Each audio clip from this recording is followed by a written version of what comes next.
Hello students, good evening. आज हम लोग तीसरे टेस्ट के डिस्कशन के लिए यहाँ पे आए हैं और तीसरा टॉपिक टेस्ट है। हालांकि 2 फुल सिलेबस का टेस्ट भी बीच में हो चुका है। इस टेस्ट का टॉपिक है आपके सामने photosynthesis in higher plants, anatomy of flowering plant और लिविंग वर्ल्ड। ठीक है, आपको पता होगा ये 11th यानी कि एनसीईआरटी फर्स्ट के चैप्टर्स हैं, इनको हम लोग डिस्कस करेंगे। ठीक है, तो आप सारे लोग वही पुराने बिल्कुल तरीकों की तरह आप एनसीईआरटी लेके बैठेंगे, एक सादा पेज लेके बैठ जाएं, रफ पेपर या जो भी आप टेस्ट के डिस्कशन के लिए आप अपनी नोटबुक इस्तेमाल करते हो वो एक पेन लेके बैठ जाएं। अगर आपको एक मार्कर या हाइलाइटर चाहिए होगा तो उसको लेके बैठें और मैं बताता जा रहा हूं, आप लोग एनसीईआरटी में मार्क करते जाएंगे उन सारी चीजों को। ठीक है, तो स्टार्ट करते हैं आज का डिस्कशन। देखें, ये है सेक्शन ए का पहला क्वेश्चन। देखें, रीड द फॉलोइंग स्टेटमेंट।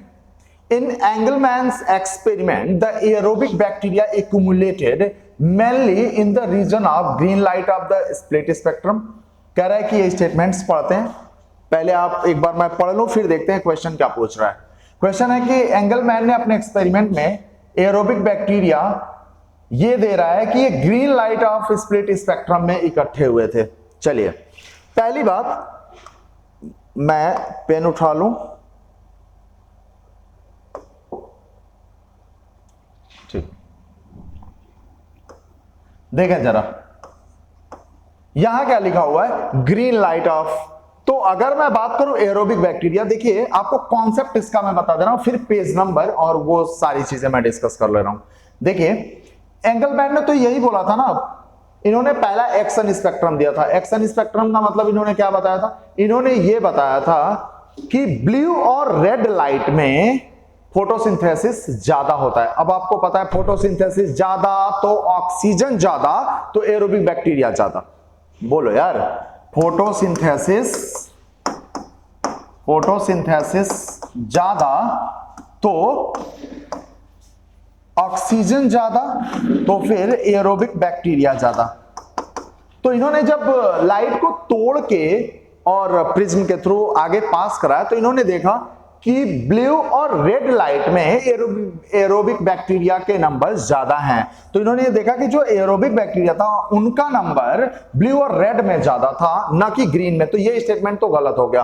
ठीक है, तो इसको हम गलत काट रहे हैं। Action spectrum of photosynthesis correspond closely to absorption spectra of chlorophyll a, showing that chlorophyll a is the chief photosynthetic pigment.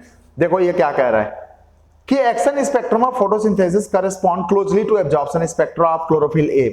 ठीक, आपको एक बात मैं बता दूं, आप जब जाके ग्राफ मैंने बताया था एब्जॉर्प्शन और रेट ऑफ फोटोसिंथेसिस का ग्राफ, उसके बिहाफ पे मैं आपको बता दूं, वहां से हम लोगों ने यह जाना था कि chlorophyll a is the chief photosynthetic pigment. और ये इसलिए क्योंकि action spectrum photosynthesis correspond closely to absorption spectra. ये बात बिल्कुल सही है, तो सेकंड तो सही है। अब आपको अभी मैं एनसीईआरटी का वो पेज भी बता दे रहा हूं जहां ये आपको मिल जाएंगे। पहले डिस्कस कर लेते हैं। Some organism do not release O2 during photosynthesis. आपको पता है एनऑक्सीजेनिक फोटोसिंथेसिस, याद है ना, वॉन नील का एक्सपेरिमेंट जहां पे उन्होंने ग्रीन सल्फर बैक्टीरिया लिया था जो एनऑक्सीजेनिक था। तो ये some organism do not release O2 during photosynthesis, ये लाइन भी बिल्कुल सही है। कुछ ऐसे भी होते हैं, क्योंकि आपको पता है जो फोटोसिंथेसिस करते हैं वो 2 टाइप के होते हैं, एक ऑक्सीजेनिक और एक एनऑक्सीजेनिक। तो यहां पे बात एनऑक्सीजेनिक की हो रही है, बात बिल्कुल सही है। There occurs a clear division of labour with respect to light reaction and dark reaction within the chloroplast. ठीक है, बिल्कुल बात सही है। ये जहां फोटोसिंथेसिस शुरू हो रहा है उसके बिल्कुल अगले पेज यानी कि राइट हैंड साइड पे जहां वो दे रहा है कि वेयर डज फोटोसिंथेसिस अकर, कहां फोटोसिंथेसिस होता है, वहां पे ये आपको बिल्कुल लाइन मिल जाएगी कि क्लियर डिवीजन ऑफ लेबर है, लाइट रिएक्शन और डार्क रिएक्शन का विद इन द क्लोरोप्लास्ट। तो आपको तो ये भी सही मिलेगा।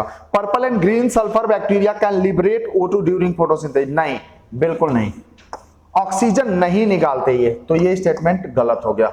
तो सेकंड, थर्ड और फोर्थ सही होगा। कौन सा है ये, क्या है देखो, which of the statements are correct, सही पूछ भी रहा है, तो सेकंड, थर्ड और फोर्थ कौन सा है? आंसर जाएगा सी। अब मैं आपको बता दे रहा हूं, पेज नंबर 208 पे ये मिलेगा, एनसीईआरटी फर्स्ट पेज नंबर 208, देखिएगा जाके आप देखें पेज नंबर 208 पे ये सारी बातें मिलेंगी। मैंने बताया पहला गलत है, मैंने बताया पांचवा गलत है, दूसरा, तीसरा और चौथा सही है।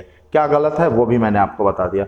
यहाँ पे purple green sulphur bacteria oxygen निकालेंगे नहीं, और यहाँ पे ग्रीन लाइट की वजह से ये स्टेटमेंट गलत हो गया। ओके, चलिए अगला क्वेश्चन देखिए। Chlorophyll a is the main photosynthetic pigment, this is justified as. कह रहा है क्लोरोफिल ए जो है वो मेन फोटोसिंथेटिक पिगमेंट है, ये कैसे जस्टिफाई हुआ? देखिए अगर ऐसे मैं बात करूं ना तो दो जगह है जहां पे ये प्रूफ हुआ है कि chlorophyll a main photosynthetic pigment है। एक तो आपका एब्जॉर्प्शन स्पेक्ट्रा और रेट ऑफ फोटोसिंथेसिस के बीच जो ग्राफ बना था, ठीक है ना, ग्राफ जो बना था, अरे 13.3 फिगर, वो या तो उस ग्राफ से आप डिसीजन ले लो या एंगलमैन के एक्सपेरिमेंट से ले लो, दोनों जगह से ये प्रूव हो जाएगा कि chlorophyll a main photosynthetic pigment है। अब देखें, the wavelength at which there is maximum absorption by chlorophyll a in the blue and red region also show higher rate of photosynthesis. बात तो सही है ये, chlorophyll a is the only photosynthetic pigment which can eject electron to initiate light reaction। बात ये भी सही है क्योंकि आपको पता है रिएक्शन सेंटर होता है क्लोरोफिल ए, तो ये जो है ये इलेक्ट्रॉन को इमिट करेगा तभी तो इलेक्ट्रॉन एक्सेप्ट है। जैसे अगर फोटोसिस्टम सेकंड से मैं बात करूं फियोफाइटिन और फोटोसिस्टम फर्स्ट से बात करूं तो आयरन सल्फर, तो यहाँ पे क्लोरोफिल ए ही तो इलेक्ट्रॉन को इमिट करेगा, निकालेगा। तो ये बात भी सही है और ये बात भी सही है, ए वाला भी सही है और ये देखें बी वाला भी सही है, ये भी सही, ये भी सही, बी भी सही है। Chlorophyll a is abundantly present. अब देखें पेज नंबर यहां पे ये आपको पेज 210 पे मिलेगा और वहीं आपको वर्ड भी मिल जाएगा, ये लाइन भी मिल जाएगा, chlorophyll a is abundantly present. पता है कहां ये मिलेगा आपको? 211 पैरा फर्स्ट, 211 पे फर्स्ट पैरा में आपको ये लाइन मिल जाएगी जहां पे आपको ये बताया है कि जो क्लोरोफिल बी, ज़ैंथोफिल और कैरोटीनॉइड होते हैं उनके काम क्या होते हैं, आप जाके पढ़िएगा। जैसे ग्राफ जहां पे बना हुआ है उसके अगले पेज पे ऊपर वाला ग्राफ जो बना हुआ है उसके अगले पेज पे ऊपर वाला पैरा आप जाके पढ़िएगा, वहीं लिखा हुआ है कि chlorophyll a is abundantly present. ठीक है ना, तो आपको ये भी सही, ये भी सही, ये भी सही तो होना चाहिए ऑल, लेकिन ठीक है मोर than one option is correct, ये बिल्कुल। तो आंसर इसका डी जाएगा 102 का। पेज नंबर भी मैंने बता दिया 210 और फर्स्ट पैरा ऑफ 211 दो जगह से मिल जाएगा। ये दोनों जो लाइन है ए और बी ये 210 पे मिल जाएगा और 211 का फर्स्ट पैरा जो मिलेगा वहां से ये आपको मिल जाएगी लाइन। ठीक है, तो मोर than one option is correct, 102 का डी चला जाएगा। ठीक है,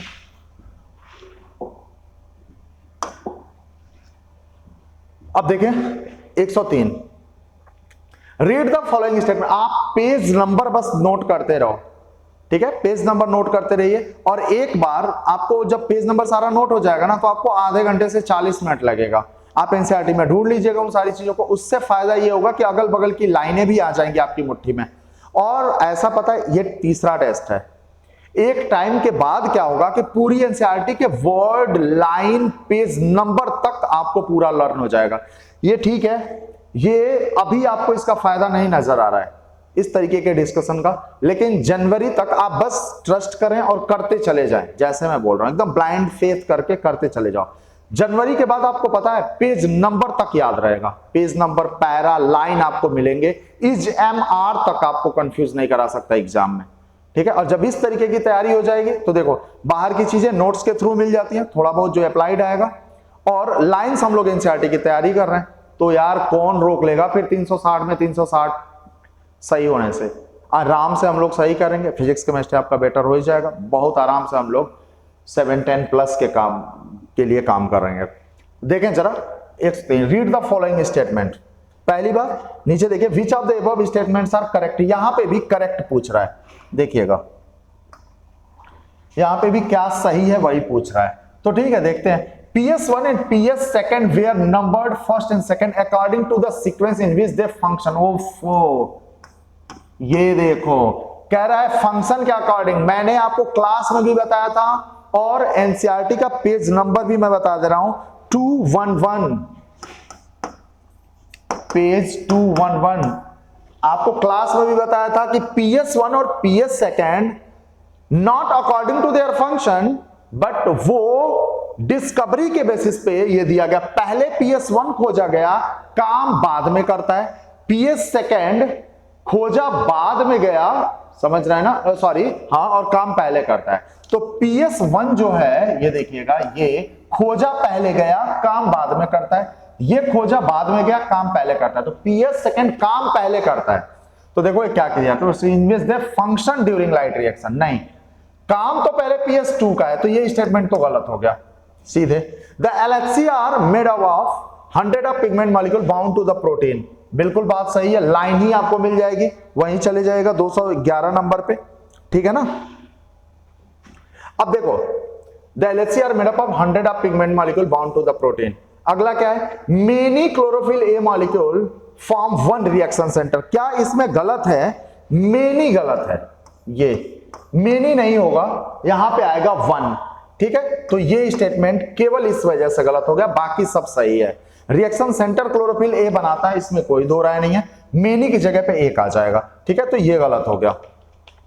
The reaction center is different in PS1 and PS second, but with the same absorption peak of wavelength of light. नहीं, PS1 आपको पता है कि ये काम करता है 680 के बियॉन्ड, 680 के बियॉन्ड, ये 700 पे काम करता है, और PS सेकेंड ये 680 पे काम करता है, आपको पता है। PS1 700 पे, जबकि PS सेकेंड 680 पे काम करता है। तो reaction centre is different in PS1 and PS second, but with the same absorption peak. Line गलत है, ठीक है ना। तो रिएक्शन सेंटर पहली बार डिफरेंट भी नहीं होगा और एब्जॉर्प्शन पीक जो होगा वो सेम भी नहीं होगा, तो ये स्टेटमेंट भी आपका गलत हो गया।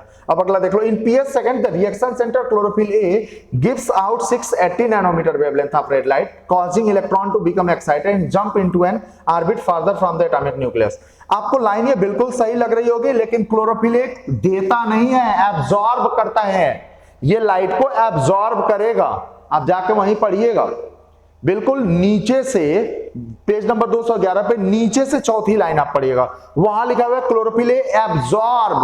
अरे यार देगा थोड़े ना, एब्जॉर्ब करेगा तब उसकी एनर्जी को यूज करके इलेक्ट्रॉन को इमिट करेगा ना, तो क्लोरोफिल ए एब्जॉर्ब करेगा एक्चुअली। तो ये आपका गलत हो गया। तो देखो पहला भी गलत, तीसरा गलत, चौथा गलत, ये भी गलत, तो केवल सही कौन सा है, सेकंड वाला। तो आंसर जाएगा इसका बी, सेकंड ओनली, ठीक है। बहुत छोटे छोटे ध्यान देना था, यहाँ पे फंक्शन की वजह से गलत, यहाँ पे मेनी की वजह से गलत, यहाँ पे तो डिफरेंट लिख दिए हो, चलो यहाँ पे 700 680 होता है तो वैसे भी गलत हो गया, ये तो आप सबको पता भी था। यहाँ पे क्लोरोफिल ए गिव्स नहीं, एब्जॉर्ब होना चाहिए, तो ये लाइन भी गलत हो गई, ठीक है। तो 103 का आंसर चला जाएगा बी।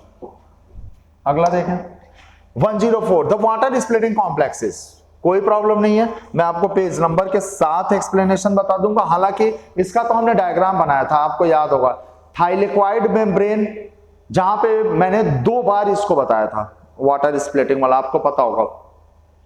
वाटर स्प्लिटिंग एक बार जब मैं बता रहा था, जब मैंने आपको बताया था PS2 और PS1 की पोजीशन, और दूसरी बार मैंने क्लास में क्या बताया था, दूसरी बार मैंने जब केमी ऑस्मोटिक बताया था तो उस टाइम पे वाटर की स्प्लिटिंग बताया था। तो आओ जरा देख लें, और फिर एनसीईआरटी का पेज नंबर बता दे रहा हूं। The water splitting complex is associated with PS second, बात बिल्कुल सही है, ठीक है। Located on the inner side of the thylakoid membrane, ठीक, बात बिल्कुल सही है। में remain associated with PS first, ये तो लाइन गलत हो गई भाई, बिल्कुल। तो अगर मैं बात करूं 104 का, तो ए और बी दोनों सही है, पेज नंबर 212 पे। तो यहां पे पेज 212 पे जाएगा, और आंसर फिर क्या हो जाएगा, 2 सही है ना, ए और बी, तो more than 1 option is correct, ठीक। अरे यार ये देखो थाइलेक्वाइड, ये इनर थाइलेक्वाइड मेम्ब्रेन, ये आउटर थाइलेक्वाइड मेम्ब्रेन, तो यहीं पे तो हो रहा था वाटर की स्प्लिटिंग, ये ल्यूमेन है, ल्यूमेन के साइड हो रहा था, तो इनर थाइलेक्वाइड मेम्ब्रेन की तरफ हो रहा था। आंसर चला जाएगा more than 1 option is correct, page number 212 212 पे। क्लियर। 105 का देखें जरा, रीड द फॉलोइंग स्टेटमेंट। अब अब ये तो कुछ भी नहीं है, आपको सारी बातें पता है बहुत अच्छे से, ये हम लोग क्लास में डिस्कस भी किए हुए हैं, एनसीईआरटी पढ़ेंगे वहां पे भी मिल जाएगा, मैं आपको बता दे रहा हूं। देखें क्या लिखा हुआ, during non cyclic electron flow या Z scheme both ATP and NADH are synthesised in higher plant. पहली बात तो ये देखो क्या गलत हो गया, एनएडीएच लिखा हुआ है, NADH2 NADPH2 होता है या NADPH प्लस H प्लस होगा, तो यहां पे P नहीं दिया हुआ है, तो ये तो गलत हो गया भाई, इसकी वजह से गलत हो गया, ये NADPH होना चाहिए। ठीक, during non cyclic electron transport only PS first is functional. Non cyclic में कह रहा है केवल PS फर्स्ट होगा, कैसे, PS2 इलेक्ट्रॉन निकालेगा वो PS1 में जाएगा फिर NADPH2 बनेगा, तो होते तो PS2 और PS1 दोनों है, तो ये भी गलत हो गया। Stroma lamellae membrane lack PS2 as well as NADP reductase, ये बात सही है, आपकी कॉपी में मिलेगा, एनसीईआरटी में भी मैं बता दे रहा हूं, पेज नंबर अभी देखिएगा। During cyclic electron transport chain only ATP is synthesised but not NADPH, ये बात भी सही है। देखो ना वाटर की स्प्लिटिंग होगी तो ऑक्सीजन भी नहीं निकलेगा, तो वाटर की स्प्लिटिंग साइक्लिक में नहीं होगी क्योंकि PS2 इन्वॉल्व भी नहीं होता, PS2 इन्वॉल्व नहीं होने की वजह से वाटर की स्प्लिटिंग नहीं होगी, ऑक्सीजन का इवोल्यूशन नहीं होगा।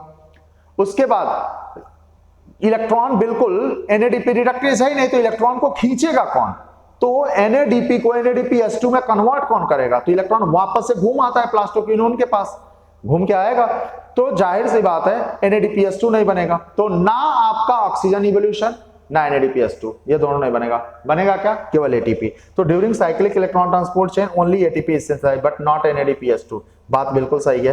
अब अगला देखो, cyclic photophosphorylation occurs when only light of wavelength beyond 680 nanometre are available for excitation. देखिएगा क्या कह रहा है, cyclic photophosphorylation occur when only light of wavelength beyond 680 nanometre of available for excitation. ठीक है, साइक्लिक में केवल और केवल PS1 ही तो होगा, और PS1 680 के पार पे काम करता है, मतलब 700 पे, तो बियॉन्ड तो हो गया 680, तो ये बात भी सही है। अब क्वेश्चन क्या पूछ रहा है, which of the above statements are correct, सही क्या है, तो सही है थर्ड, फोर्थ और फिफ्थ। आंसर कौन सा है, थर्ड, फोर्थ और फिफ्थ, आंसर जाएगा ए। ठीक है, तो 105 का ए चला जाएगा। अब मैं आपको बता दे रहा हूं, ये पेज नंबर 213 पे आपको मिलेगा, पेज 213 पे पेज नंबर नोट करते रहें, आंसर नोट करते रहें, और आप एक बार मिला लीजिएगा। आपको कुछ नहीं करना है, आप ईयरफोन लगाइए चुपचाप से, वीडियो देखते रहिए, आपके लाइंस वैसे ही बोलने से ही तैयार हो जाएगा। ठीक है ना, अरे आपको दो स्टिमुलस मिल रहा है, ठीक है ना, आप सुन भी रहे हैं मेरी बातों को और देख भी रहे हैं, तो डुअल स्टिमुलस मिल रहा है, दो इंपल्स जा रहे हैं ब्रेन को, बहुत आसानी से ये इंफॉर्मेशन आपके ब्रेन में स्टोर हो रही है मेमोरी बन के, तो बस आप देखते रहो, चीजें हो जाएंगी बहुत आराम से। तो ये मैंने बता दिया, पेज नंबर 213 पे है। 106 केमी ऑस्मोटिक हाइपोथेसिस, देखें, गिवन बाय पीटर मिचेल, बात सही है, हालांकि एनसीईआरटी में नहीं दिया हुआ है, लेकिन मैंने आपके नोट्स में लिखवाया था कि ये पीटर मिचेल ने दिया था। Is applicable for both mitochondrial and chloroplastic ATP synthesis. मैंने ये बात बोला था कि देखो यार, एटीपी कहीं बनाना होगा, आपको प्रोटॉन ग्रेडियंट बनाना पड़ेगा, और वो केमी ऑस्मोटिक हाइपोथेसिस है। ठीक है, तो आपको माइटोकॉन्ड्रिया में बनाना हो या क्लोरोप्लास्टिक एटीपी सिंथेसिस होता है, मतलब ये वाला जो है वो फोटोसिंथेसिस वाला हो गया, और ये आपको ऑक्सीडेटिव फास्फोराइलेशन है, तो दोनों में आपको केमी ऑस्मोटिक हाइपोथेसिस करना पड़ेगा, वही प्रोटॉन ग्रेडियंट बनाना पड़ेगा। तो देखो, इन क्लोरोप्लास्ट, ये वाला सी वाला मैं बता रहा हूं, ये वाला भी सही है, ये भी सही है। In chloroplast deals with ATP synthesis which is linked to the development of a proton gradient across the thylakoid membrane। तो बात बिल्कुल सही है, आप प्रोटॉन ग्रेडियंट तो हर जगह बनाना ही पड़ेगा, ये तो यूनिवर्सल रूल आप जान लो, कहीं एटीपी बनाओ, अगर प्रोटॉन ग्रेडियंट नहीं बनाओगे तो आप नहीं बना सकते फिर। ठीक है ना, आप रेस्पिरेशन में भी आप पढ़ोगे ETS में कि एक्चुअल में उसका नाम है इलेक्ट्रॉन ट्रांसपोर्ट सिस्टम, लेकिन कराना पड़ रहा है आपको प्रोटॉन का एक्युमुलेशन। ठीक है ना, तो वहां पे भी मैं आपको बताऊंगा। तो देखो, ये बात भी सही, ये बात भी सही, और ये भी सही, ABC तीनों सही है। और इसलिए आंसर क्या चला जाएगा, डी चला जाएगा, आंसर डी चला जाएगा। 106 का D is related to all of the above. तो केमी ऑस्मोटिक हाइपोथेसिस में पीटर मिचेल ने दिया था माइटोकॉन्ड्रिया क्लोरोप्लास्ट में एटीपी सिंथेसिस दोनों जगह के लिए है, और यहाँ पे प्रोटॉन ग्रेडियंट बनाना पड़ेगा, तो सबके लिए सही है। पेज नंबर 106 का देखो तो पेज हो जाएगा 213, एनसीईआरटी 1 का पेज नंबर 213 पे ये मिल जाएगा आपको, ठीक है। अगला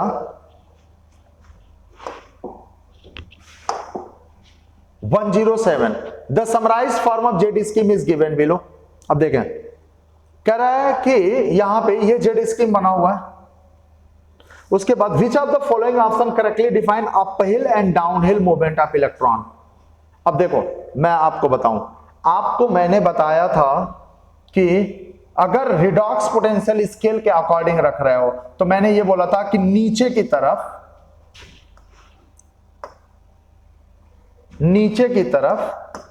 रिडॉक्स पोटेंशियल हाई होगा और ऊपर की तरफ रिडॉक्स पोटेंशियल कम होगा। ऊपर की तरफ लो, नीचे की तरफ हाई, लेकिन पोटेंशियल एनर्जी ऊपर की तरफ हाई होगा और नीचे की तरफ लो होगा, पीई। पोटेंशियल एनर्जी नीचे लो ऊपर हाई। तो अब देखो लो से हाई की तरफ जा रहा है, ये हो गया अपहिल, हाई से लो आ रहा है ये डाउनहिल, सी वाला अपहिल, और ये वाला जो डी वाला है ये अगेन डाउनहिल। तो देखिए ए वाला अपहिल, बी वाला डाउनहिल, सी वाला अपहिल अगेन एंड डी वाला डाउनहिल अगेन। तो ए और सी अपहिल हो जाएंगे और बी और डी डाउनहिल हो जाएंगे। अब देखते हैं, अपहिल को एक्स रिप्रेजेंट कर रहा है और डाउनहिल को वाई। तो सबसे पहले अपहिल वाला कौन है, ए और सी। तो एक्स ए और सी के साथ कहां पे है, ये है ए एंड सी, एक्स। तो ये एक्स अपहिल को रिप्रेजेंट कर रहा है, अपहिल, और y डाउनहिल को रिप्रेजेंट कर रहा है। तो देख लो डाउनहिल B और D है और A और C अपहिल है, आंसर जाएगा D, ठीक है। 107 और 107 की मैं बात करूं पेज 212, पेज 212 एनसीईआरटी पे, ठीक है ना। ये सारी चीजें हमने बता रखी थी, आप वहां से भी कर सकते हो। 108, which of the following is incorrect। देखिएगा, CF0 is embedded in the thylakoid membrane and form a transmembrane channel, whereas CF1 protrude on the outer surface of the thylakoid membrane towards stroma side, ठीक है। और ये पूछ क्या रहा है question में, देखिएगा क्वेश्चन में क्या पूछ रहा है, इनकरेक्ट क्या है, गलत क्या है। तो ये बात तो सही है, ए वाला तो बिल्कुल सही है। आपको पता है ए वाले में अगर थाइलेक्वाइड मेम्ब्रेन में देखो तो मेम्ब्रेन पे F0 और बाहर स्टोमा साइड F1 होता है। डायग्राम आप कॉपी में जाके देख लेना, या कॉपी में नहीं तो आप जाके एनसीईआरटी में भी चेक कर सकते हैं, ठीक है ना। F0 जो होगा वो थाइलेक्वाइड मेम्ब्रेन पे पाया जाता है और F1 बाहर की तरफ निकला होगा, जिसको हेड बोलते हैं, एटीपी सिंथेज वाला, वो स्ट्रोमा के साइड पाया जाता है। तो ये बात तो बिल्कुल सही हो गई। अब अगला, the breakdown of the proton gradient across thylakoid membrane provide enough energy to cause a conformational change in CF1 particle of ATP synthase to form ATP. बात ये भी सही है, तो ये सही, ये सही। Chemiosmosis requires a proton pump but not a facilitated. अरे यार ये तो बात गलत हो गई, फैसिलिटेटेड डिफ्यूजन कह रहे हो कि नहीं जरूरत है, ट्रांस मेम्ब्रेन चैनल तुम ले रहे हो। ट्रांस मेम्ब्रेन अगर चैनल लोगे, अगर मेम्ब्रेन प्रोटीन की मदद से ट्रांसपोर्ट हो रहा है तो फैसिलिटेटेड तो होगा ही, तुम कह रहे हो फैसिलिटेटेड नहीं है, तो ये ही बात गलत हो गई। अगला देखो, biosynthetic phase of photosynthesis occur both in light and dark. बिल्कुल लाइट में भी होगा और डार्क में भी होगा, लेकिन डार्क में कुछ ही देर के लिए होगा, ठीक है ना। तो क्योंकि देखो लाइट में तो होगा ही होगा, क्योंकि लाइट रिएक्शन का प्रोडक्ट वहां जाएगा, लेकिन लाइट रिएक्शन का प्रोडक्ट बन गया है तो डार्क में भी कुछ देर चलेगा वो, ऐसा नहीं है कि तुरंत ही बंद हो जाएगा, ठीक है। लाइट के उस पे प्रोडक्ट पे डिपेंड करता है, तो ये बात तो सही है। लाइट में भी होगा बायोसिंथेटिक फेज। बायोसिंथेटिक मतलब डार्क रिएक्शन यार, तो डार्क रिएक्शन लाइट पे डिपेंड थोड़ा ना करता है, लाइट रिएक्शन के प्रोडक्ट पे डिपेंड करता है। तो लाइट होगा तो लाइट रिएक्शन होगा, ठीक है ना, तो उसका प्रोडक्ट बन जाएगा, तो लाइट पे तो डिपेंड कर ही रहा है। अब लाइट रिएक्शन का प्रोडक्ट मिल गया तो डार्क में भी थोड़ी देर तक चल जाएगा। ठीक है, अब आपको मैं बता दे रहा हूं, ये 108 पेज नंबर 215, पेज 215 पे आपको मिल जाएगा ये। तो आंसर इसका क्या चला जाएगा, 108 का सी चला जाएगा, यही गलत है। ठीक, the biosynthetic phase does not directly depend on the presence of light, is depend on the supply of ATP and NADPH2, requires CO2 and H2O, requires all of the above। Exact line है NCERT की, मैं बता दूं, आप बताइए। Directly तो depend नहीं कर रहा है ना लाइट के प्रेजेंस से, लाइट पे डिपेंड नहीं करता है, लाइट रिएक्शन के प्रोडक्ट पे डिपेंड करता है, लाइट रिएक्शन के, तो डायरेक्टली तो नहीं हुआ, इनडायरेक्टली लेकिन हो गया, तो ये बात तो बिल्कुल सही है। फिर is dependent on the supply of ATP और एनएडीपीएस2, एटीपी और एनएडीपीएस2 को मिला के एसिमिलेटरी पावर बोला जाता है। ध्यान से सुनना यार, एटीपी और एनएडीपीएस2 को एसिमिलेटरी पावर बोला जाता है। अगर एसिमिलेटरी पावर बोला जा रहा है, ध्यान से देखिएगा, तो यही तो जाके क्या कराते हैं केल्विन साइकिल में, आपको पता है ना, रिडक्शन वाले स्टेप में पार्टिसिपेट करेंगे, तो ये नहीं होंगे तो रिडक्शन नहीं होगा, तो केल्विन साइकिल नहीं होगा, तो हेक्सोस सुगर नहीं बनेगा। तो ए भी सही है, बी भी सही है। रिक्वायर्ड CO2 and H2O, ये भी बात बिल्कुल सही है। CO2 और वाटर नहीं रहेगा तो आपको पता है CO2 नहीं होगा, कार्बोक्सिलेशन नहीं होगा, ठीक है ना, ये सारी बातें। तो आपको CO2 और H2O भी चाहिए होगा। अब आपको मैं बात बता दे रहा हूं, इसका आंसर फिर क्या जाएगा, requires all of the above. मैं आपको बता दे रहा हूं, पेज है 215, पेज कितना है 215 पे, आप जाके देख लीजिएगा, यही लाइन ही लिखी हुई है कि वहां पे लिखा हुआ है कि एटीपी और एनएडीपीएस2 के अलावा CO2 और H2O की भी जरूरत पड़ेगी बायोसिंथेटिक फेज में, 215 नंबर पे। तो requires all of the above, इसका डी चला जाएगा। क्लियर हो गई बात।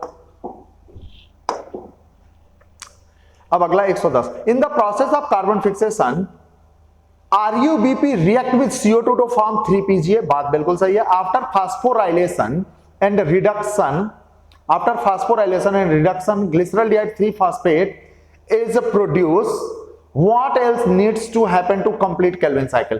कह रहा है कि रिडक्शन हो जाएगा तो ग्लिसरॉल्डिहाइड 3-फॉस्फेट बन जाएगा, मतलब PGAL, फास्फोग्लिसरॉल्डिहाइड, जिसको मैंने बताया था, जिसको ट्रायोज फॉस्फेट भी आप बोलते हैं, ठीक है, तो वो बनेगा।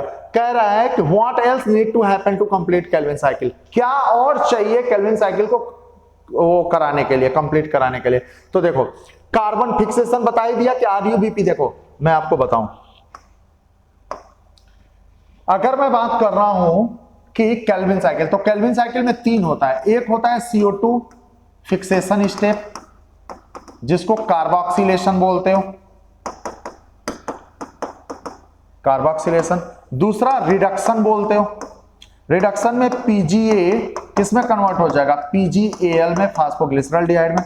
और तीसरा होता है रीजनरेशन, रीजनरेशन, रीजनरेशन में पूरा लिख दे रहा हूं, रीजनरेशन ऑफ RUBP, ये बनेगा। अब देखो, देख लेते हैं, यहां पे भी लिखा है रीजनरेशन, लेकिन रीजनरेशन ऑफ ATP लिखा हुआ है, ATP का रीजनरेशन थोड़े ना होगा, किसका होगा, RUBP, ये तीसरा स्टेप होता है। तो देखो, रीजनरेशन ऑफ ATP, बात गलत है। इनएक्टिवेशन ऑफ रूबिस्को, अरे रूबिस्को को इनएक्टिवेट कर दोगे तो कार्बोक्सिलेशन कैसे होगा, तो ये बात भी गलत है। रीजनरेशन ऑफ RUBP, बात सही है। रीजनरेशन ऑफ NADP नहीं होगा क्योंकि लाइट रिएक्शन का है, और हम बात कर रहे हैं केल्विन साइकिल, ये तो लाइट रिएक्शन का है, तो यहां पे थोड़े ना रीजनरेशन होता है, तो आंसर चला जाएगा C, ठीक है। और ये पेज नंबर 217 पे मिलेगा, ये पेज 217, ठीक, पूरा देख लें, पेज 217 पे। अब आ जाओ 111, द मोस्ट क्रूशियल स्टेप। अरे अरे अरे, ये देखें, लाइन है एनसीईआरटी के उठा के दो। अगर 111 की मैं बात करूं, मैं आपको पेज नंबर बता दे रहा हूं। द मोस्ट क्रूशियल स्टेप, मैंने आपको बताया था, क्रूशियल क्या मतलब सबसे जरूरी। अरे यार, अगर CO2 ही नहीं लोगे तो आगे का खेल ही खत्म ना। CO2 नहीं लोगे, अनस्टेबल कंपाउंड नहीं बनेगा, 2 मोल PGA नहीं बनेगा, PGAL नहीं बनेगा, शुगर नहीं बनेगा, रीजनरेशन नहीं होगा। तो सबसे ज्यादा जरूरी क्या है, कार्बोक्सिलेशन कराना, CO2 को लेना और RUBP के साथ जोड़ना, वो सबसे ज्यादा जरूरी है, उसी को क्रूशियल स्टेप बोलेंगे। तो क्रूशियल स्टेप क्या होगा, CO2 का लेना, कार्बोक्सिलेशन। आपको मैं बता दे रहा हूं, 111, 216 सेकंड लाइन, ठीक है, ये देखें पेज 216 पे मिल जाएगा आपको कार्बोक्सिलेशन, ठीक है ना। कार्बोक्सिलेशन वाला जहां पे ये पहला वाला स्टेप लिखा होगा कार्बोक्सिलेशन, उसी की सेकंड लाइन आप जाके देखिएगा, वहां लिखा होगा most crucial step. Second line carboxylation का पढ़ना पेज नंबर 216 पे आपको मिल जाएगा। Identify A B C and D in the Calvin cycle. आसान है, क्या दिक्कत है इसमें? आओ जरा देखें, मैं आपको बता ही दे रहा हूं, आप अगर सामने सामने देखना चाह रहे हैं, आपको याद हो आ रहा होगा ये देख के कि सर ये तो डायग्राम है। अब कौन सा डायग्राम है वो मैं बता दे रहा हूं, पेज नंबर ये 217 पेज पे, पेज 217 13.8 ये फिगर है, फिगर 13.8 में, ठीक है ना। अब देखो क्या होगा,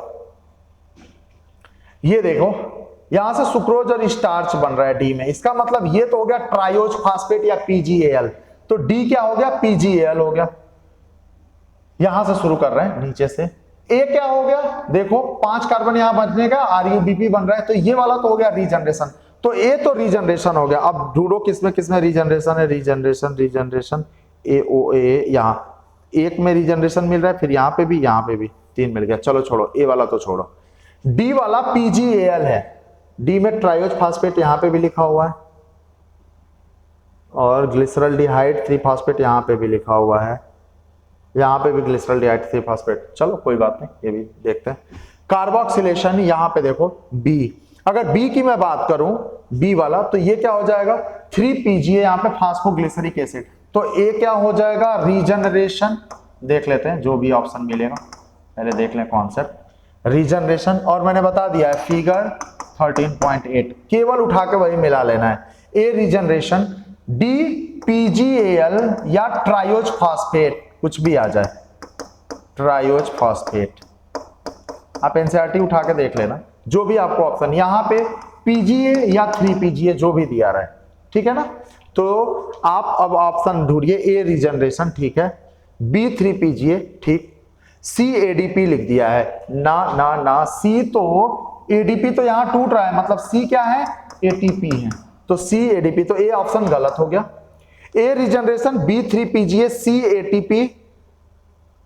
एटीपी प्लस NADPH2, और डी ग्लिसरल्डिहाइड 3 फास्फेट, ये आंसर बिल्कुल सही है बी। यहाँ AOAA ये वैसे गलत हो गया, ए रीजनरेशन, बी ATP ये भी गलत हो गया, तो आंसर क्या जाएगा? इसका बी जाएगा। और ये कुछ भी नहीं है, केवल एनसीईआरटी का एग्जैक्ट डायग्राम है फिगर 13.8, वहीं से उठा के सीधा रख दिया गया, तो कोई दिक्कत ही नहीं है इसमें बहुत ज्यादा दिमाग लगाने की। अगला, to remove 1 molecule of glucose from Calvin cycle. अगर कह रहे हैं कि ग्लूकोज बनाने के लिए केल्विन साइकिल का कितने टर्न चाहिए, आपको पता है एक बार साइकिल होती है, एक बार अगर साइकिल होगी तो पीजीएल से 1 कार्बन बाहर निकलता है, ठीक है ना। आपको पता होगा कि एक बार चलती है तो 1 कार्बन बाहर निकलता है, तो 6 बार CO2 लेना पड़ेगा, तो 6 कार्बन बाहर निकलेंगे, ठीक है। तो कितनी साइकिल चलानी पड़ेगी? ये आपको चलाना पड़ेगा कितना? 6 बार। तो 113 की अगर मैं बात करूं तो ये 6 आंसर चला जाएगा ए, और 217 रिडक्शन वाले हेडिंग में लिखा हुआ है, रिडक्शन में लिखा है, मैं लिख दे रहा हूं, रिडक्शन में लिखा है कि 6 साइकिल कंप्लीट, 6 टर्न आपको लेना पड़ेगा to remove 1 molecule of glucose from Calvin cycle. ये रिडक्शन वाले में लिखा हुआ है, लाइन जाके देख लीजिएगा, पेज 217, रिडक्शन जो हेडिंग पड़ा होगा उसी में जाके देख लेना, 6 टर्न लिखा होगा, ठीक। अगला, which of the following is important to continue Calvin cycle in an uninterrupted manner. कह रहा है which of the following is important to continue Calvin cycle, Calvin cycle को इंटरप्शन ना हो, अनइंटरप्टेड मैनर में अगर काम कराना है तो क्या करना होगा, कौन सा है जो कम वो है इंपॉर्टेंट है। देखो, ऑक्सीडेशन ऑफ CO2, रिडक्शन होगा, ऑक्सीडेशन तो होगा नहीं, regeneration of CO2 acceptor, formation of hexose और रिलीज ऑफ CO2, यार CO2 का रिलीज नहीं होता, ये गलत। ऑक्सीडेशन नहीं होता, ये गलत। Regeneration of CO2 acceptor. तो ये क्या कह रहा है, केल्विन साइकिल के लिए बात कर रहा है। मतलब केल्विन साइकिल का मतलब ये CO2 एक्सेप्टर मतलब RUBP की बात कर रहा है। अगर RUBP नहीं बनेगा, यानी कि तीसरे स्टेप रीजनरेशन की बात कर रहा है, रीजनरेशन नहीं होगा, RUBP नहीं बनेगा, तो केल्विन साइकिल खत्म वहीं पे। तो ये आंसर चला जाएगा। फॉर्मेशन ऑफ हेक्सोज, तो मान लो कि वो तो रिजल्ट है, ठीक है ना, वो जो हेक्सोज है ये उसके लिए अनइंटरप्टेड मैनर के लिए नहीं है, क्योंकि एक बार में हेक्सोज बनेगा भी नहीं। एक कार्बन निकलेगा, फिर 2 कार्बन, फिर 3 कार्बन, 4, 5, 6, तब जाके हेक्सोज बनेगा, ठीक है। और हर बार साइकिल चलानी जरूरी है, और हर बार साइकिल चलाने के लिए RUBP की जरूरत है, और RUBP हर स्टेप में बनेगा, आपको पता होगा। हर बार साइकिल चलेगी तो बनाना पड़ेगा CO2 एक्सेप्टर, तो आंसर चला जाएगा बी। और आपको बता दूं, अगर 114 ये पेज 217 रीजनरेशन वाले हेडिंग में, रीजनरेशन वाला हेडिंग जाके पढ़िएगा। रीजनरेशन में साफ यही लिखा हुआ है, अनइंटरप्टेड मैनर में चलाने के लिए आपको RUBP का रीजनरेशन करना पड़ेगा।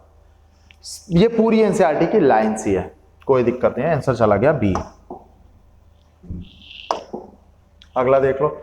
If the carbon atom of the incoming CO2 molecule is labeled with the radioactive isotope of carbon, which organic molecule will first show the radioactivity? ठीक, कोई दिक्कत नहीं। आप जहां से करना चाहो वहां से करो। डायग्राम से करना चाह रहे हो डायग्राम से करो, नहीं डायग्राम से करना चाहते हो तो फिर आप थियरी के थ्रू कर लो। देखो मैं बताऊं, अगर इनकमिंग CO2 मॉलिक्यूल को रेडियो एक्टिव बना दे रहे हो, अगर इनकमिंग CO2 मॉलिक्यूल को आप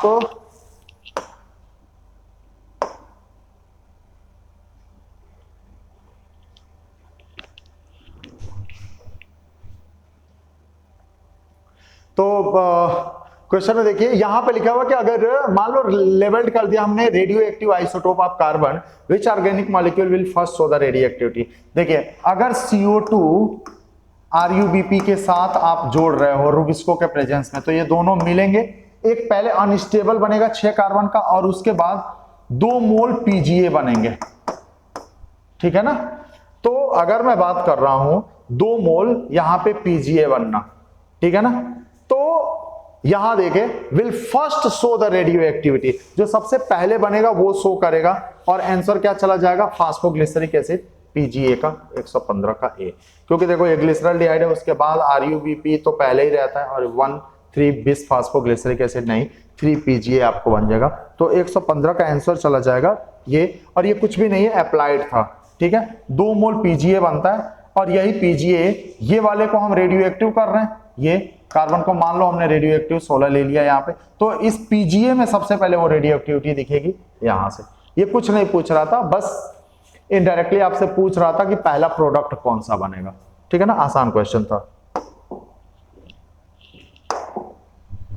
identify ABC and D in the hatch and slack pathway. अब देखें कुछ भी है नहीं, मैं आपको बता दे रहा हूं सीधा सीधा। पेज 219 फिगर, पेज है 219, फिगर है 13.9 ये आपको फिगर मिल जाएगा। आपको कुछ भी नहीं करना है, सिर्फ वो डायग्राम जाके देख लेना है, आपको सारी बातें मिल जाएंगी। देखिए एटमॉस्फेरिक CO2 है, यहां लिखा हुआ है A, तो A तो मैं बोल दे रहा हूं HCO3-, आपको पता है HCO3-, यहां पे कार्बोनेट आयन आपको मिल जाएगा, बाइकार्बोनेट आयन। उसके बाद C4 एसिड, ये C4 एसिड आपको पता है मैलिक एसिड, फिर मैलिक एसिड OAA, मतलब ये मैलिक एसिड, यही मैलिक एसिड तो ट्रांसपोर्ट होगा, पहले बनेगा ऑक्सैलो एसिटिक एसिड, और ऑक्सैलो एसिटिक एसिड आगे मैलिक एसिड में कन्वर्ट होगा, और वही मैलिक एसिड मूव करके बंडल शीट में आ जाएगा। तो देखो ये C4 एसिड जो है यहाँ पे A है, अब ये HCO3- A, उसके बाद C4 एसिड मतलब किसकी बात कर रहा है ये बात कर रहा है आपके मैलिक एसिड की। यही मैलिक एसिड ट्रांसपोर्ट होगा, यहाँ पे C में आ गया। तो अगर C की मैं बात कर रहा हूं तो ये हो जाएगा मैलिक एसिड। एस्पार्टिक भी दे, कोई दिक्कत नहीं है, तो C हो जाएगा मैलिक एसिड। अब मैलिक एसिड ने एक CO2 यहां पे लूज कर दिया, ये केल्विन साइकिल में चला गया, तो ये D C3 एसिड हो जाएगा, या इसी को हम लोगों ने बोला था पायरुविक एसिड, याद होगा आपको, C3 एसिड या पायरुविक एसिड, ठीक। और उसके बाद ये C3 एसिड B यहां पे देखिएगा, तो B की अगर मैं बात कर रहा हूं तो ये B क्या है, रीजनरेशन है। तो अगर रीजनरेशन की बात कर रहा है तो रीजनरेशन या जो भी आप दिखाना, अब देख ले रहे हैं, A बाइकार्बोनेट किसी में दिया हुआ है HCO3-, ठीक है। B क्या होगा, रीजनरेशन हो जाएगा, बात सही है। C क्या होगा, C4 एसिड या मैलिक एसिड, D C4 दे दिया है, नहीं ये तो C3 होगा, तो ये गलत हो गया, CO2 से शुरू कर दिया, ये गलत हो गया, ये भी गलत हो गया क्योंकि D C4 नहीं है, D C3 है।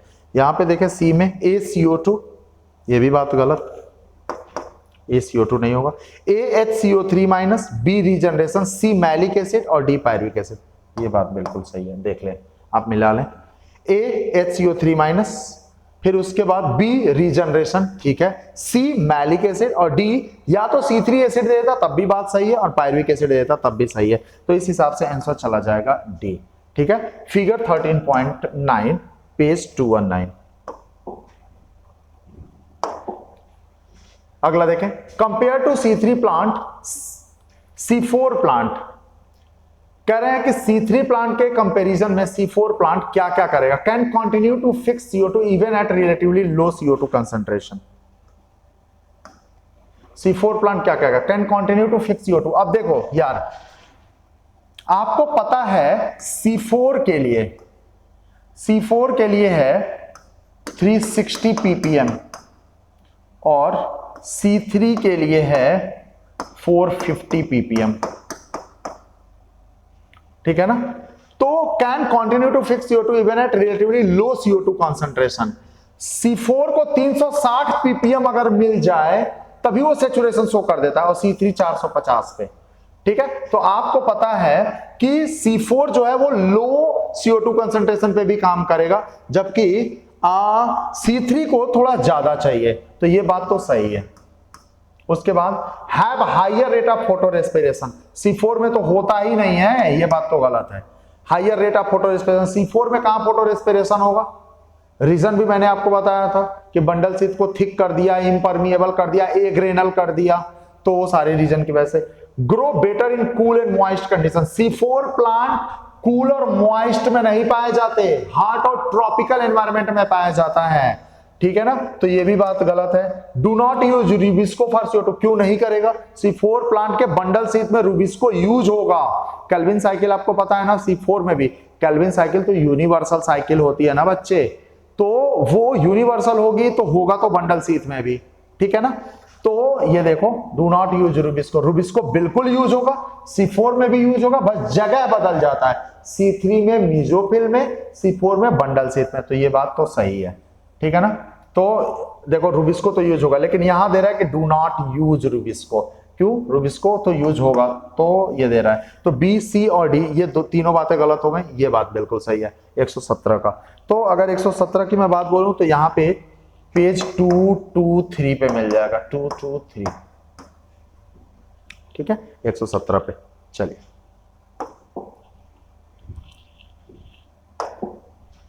इन C4 plant sugar is synthesised in, इसमें क्या पूछना भाई, ये तो सबसे आसान क्वेश्चन है। C4 प्लांट की बात करूं, सुगर कहां बनेगा, सुगर कौन बनाता है, केल्विन साइकिल, और C4 में केल्विन साइकिल होता कहां है, कहां होता, बंडल शीथ में होता है। मीजोफिल में तो क्या होता है, कार्बन का फिक्सेशन होगा PEP के साथ, वहां तो पेप्केज काम करता है, ठीक है। तो बंडल शीथ सेल में होगा C4 में, तो आंसर चला जाएगा B, तो 118 का B जाएगा आंसर, ठीक।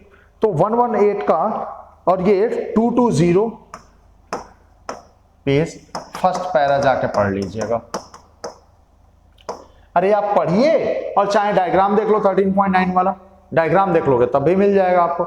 डायग्राम में भी तो आपको ये दिख जाएगा कि केल्विन साइकिल बंडल शीथ में हो रहा है, और केल्विन साइकिल ही तो 100 सुगर बनाता है, तो कह रहे हैं सुगर कहां बनेगा, सुगर बंडल शीथ सेल में बनेगा। अगर C4 की बात करते हो, यही C3 दे देता तो हम मीजोफिल लगा देते, बात खत्म। Which of the following is wrong with respect to C4 plant? C4 plant पे देखें कौन सा है जो रॉन्ग है। Bundle sheath cell present in the leaf contain a granal chloroplast. ठीक है, आओ पहले देख ही लिया जाए। देखो आपको पता है C4 में मीजोफिल भी पाया जाएगा और बंडल सीथ भी पाया जाएगा। बंडल सीथ भी। मीजोफिल क्या होगा? थिन होगा, परमिएबल होगा और ग्रैनल होगा। ग्रैनल। ये उल्टा कर दो, इसका सीधा उल्टा कर दो। थिक वॉल्ड होगा बंडल सीथ, इम्परमिएबल होगा, ए ग्रेनल होगा। अब देखो bundle sheath cell present in the leaf contain a granal chloroplast. बात सही तो है यार। ये bundle sheath cell of leaf possess granal, नहीं ग्रेना नहीं पाया जाएगा। आपको पता है फोटो रेस्पिरेशन से बचाना है, सिर्फ इसीलिए वो बंडल सीथ सेल को थिक इम्परमिएबल बनाया गया और ग्रेना नहीं दिया, क्योंकि अगर ग्रेना होता तो लाइट रिएक्शन होता, लाइट रिएक्शन होता तो पीएच सेकंड होता, तो वाटर की स्प्लिटिंग होती तो ऑक्सीजन निकल जाता, और ऑक्सीजन के प्रेजेंस में तो आपको पता है फोटो रेस्पिरेशन हो जाएगा, और फोटो रेस्पिरेशन C4 में एब्सेंट कराना था, तो इसीलिए ये एक ग्रेनल बना दिया गया, जबकि यहां दे रहा है कि ग्रेना होगा, तो ये लाइन गलत होगा। पेप कार्बोक्सिलेज अकर इन मेसोफिल सेल, ये देखिएगा विच of the following is wrong. पूछ रहा है कौन सी बात गलत है। पेप कार्बोक्सिलेज अकर इन, पेप कार्बोक्सिलेज बिल्कुल पाया जाएगा।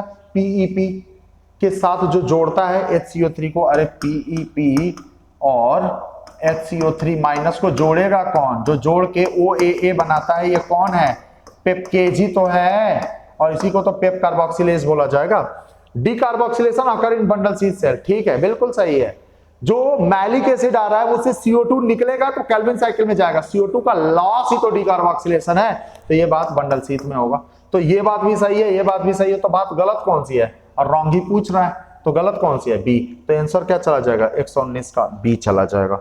तो आपको बता दूं 119 का बी, ठीक है, बात बिल्कुल सही है।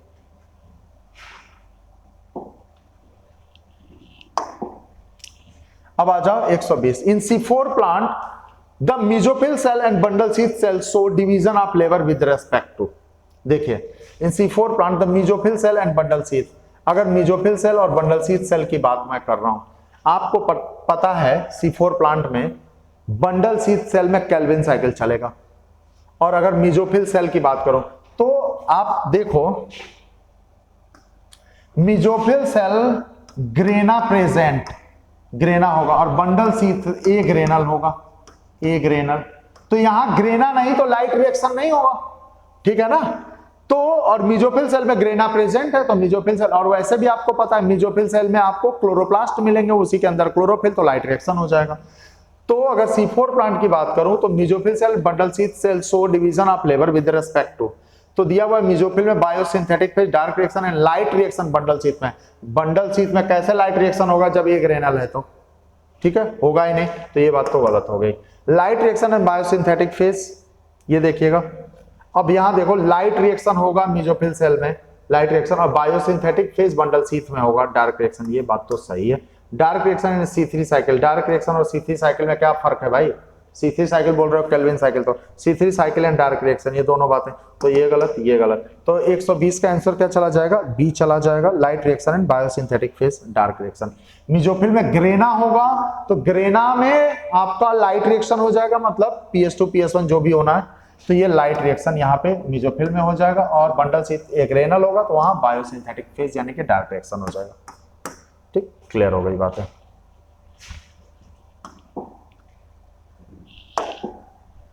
Which metal ion is constituent, पिछले चैप्टर का है, आपको मिनरल न्यूट्रिशन वाले में आपको पता होगा, इसका आंसर जाएगा मैग्नीशियम। हटाएं, इस पे डिस्कशन करने की बात ही नहीं है। Which pigment act directly to convert light energy to chemical energy, कौन सा है जो लाइट एनर्जी को डायरेक्ट केमिकल एनर्जी, अरे जो डायरेक्ट लेगा, एक्साइट होकर इलेक्ट्रॉन दे रहा है तो ATP और NADPH बन रहा है, तो ATP और NADPH जो है वो आगे चल के क्या बना रहे हैं? ATP और NADPH वही तो शुगर बनाने में मदद कर रहे हैं, तो इनडायरेक्ट क्वेश्चन है। लेकिन आप जाने केमिकल एनर्जी का मतलब समझ रहे हो कि वो बॉन्ड के फॉर्म में स्टोर कर ले रहा है, तो आगे अगर तुम बढ़ोगे, अगर आगे तुम बढ़ोगे तो क्या शुगर वगैरह वही तो बना रहा है यार, ATP और NADPH, और ATP और NADPH तब हो रहा है जब PS2 और PS1 हो रहा है। और आपको पता है क्लोरोफिल ए ही है जो इलेक्ट्रॉन निकलवाता है, तो इसका आंसर क्या चला जाएगा, क्लोरोफिल ए चला जाएगा। कौन सा पिगमेंट डायरेक्टली कन्वर्ट करेगा लाइट एनर्जी को केमिकल एनर्जी में, क्लोरोफिल ए। बाकी किसी में ये नहीं है। आपको पता है ये लोग एक्सेसरी पिगमेंट है, क्लोरोफिल बी, ज़ैंथोफिल और कैरोटीनॉइड, ये तीनों एक्सेसरी हैं, ये डायरेक्ट मदद नहीं करेंगे, वो सॉरी ये डायरेक्ट आपका फोटोसिंथेसिस में पार्टिसिपेट नहीं करते, क्लोरोफिल ए की मदद करते हैं। उससे बोलते हैं तुम बेटा करो, हम तुम्हारे लिए माहौल बना रहे हैं, हम तुम्हारे लिए। तो आपको पता है ना ये वाइडर वेवलेंथ, अलग अलग वेवलेंथ को एब्जॉर्ब करके ए को दे देते हैं। तो आपका आंसर क्या चला जाएगा, क्लोरोफिल ए चला जाएगा। तो 122 का आंसर जाएगा A, chlorophyll a. 123 which range of wavelength, अरे इसमें क्या ही बताना है, ये देखते जाइए। 400 से 700 पार होता है, 400 to 700 आपका पार हो जाएगा, ठीक है ना। और 123 है, मैं पेज नंबर बता दे रहा हूं। ये जो ग्राफ लिखा हुआ है ना वहां देखना, 400 से 700 13.3 वाला जो है 123 का, ठीक है ना।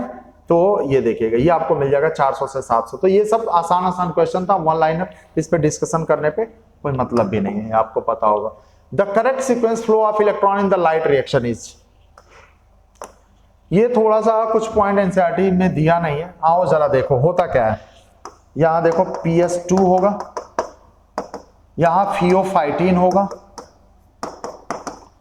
प्लास्टोक्विनोन होगा, साइटोक्रोम होगा, प्लास्टोसाइनिन होगा, PS1 होगा, आयरन सल्फर होगा, फेरेडॉक्सिन होगा, और फिर फेरेडॉक्सिन से ये किसको चला जाता है, NADP प्लस को चला जाएगा, बस।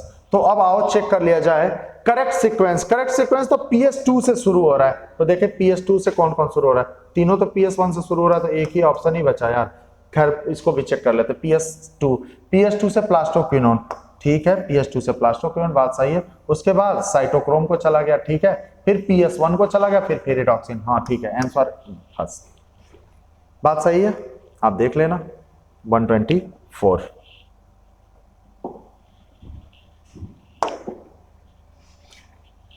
125 when CO2 is added to PP the first stable product synthesizes, इसमें क्या पूछना है, एनसीईआरटी की लाइन है, मैं बता दे रहा हूं। 125 page 219 second para, page 219 page 219 second para last line, answer जाएगा oxaloacetic acid OAA, oxaloacetate यहां पे दिया हुआ है, कोई दिक्कत नहीं। CO2 को PP के साथ जोड़ दोगे तो पहला स्टेबल प्रोडक्ट क्या बनेगा, ऑक्सैलो एसीटेट बनेगा।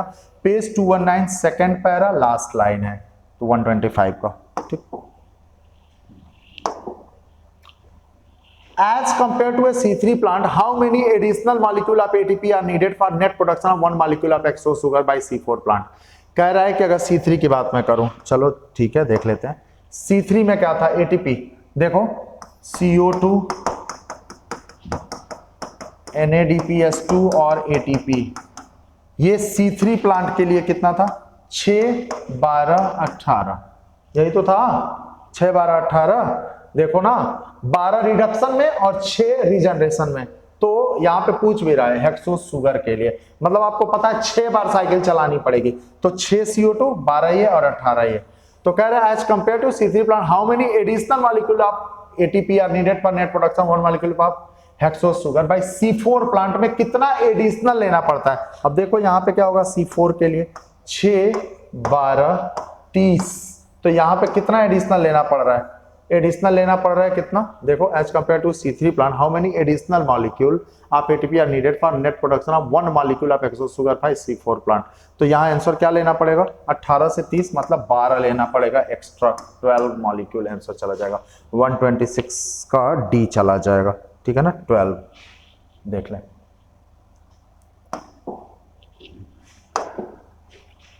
With reference to factor affecting the rate of photosynthesis, which of the following statement is not correct?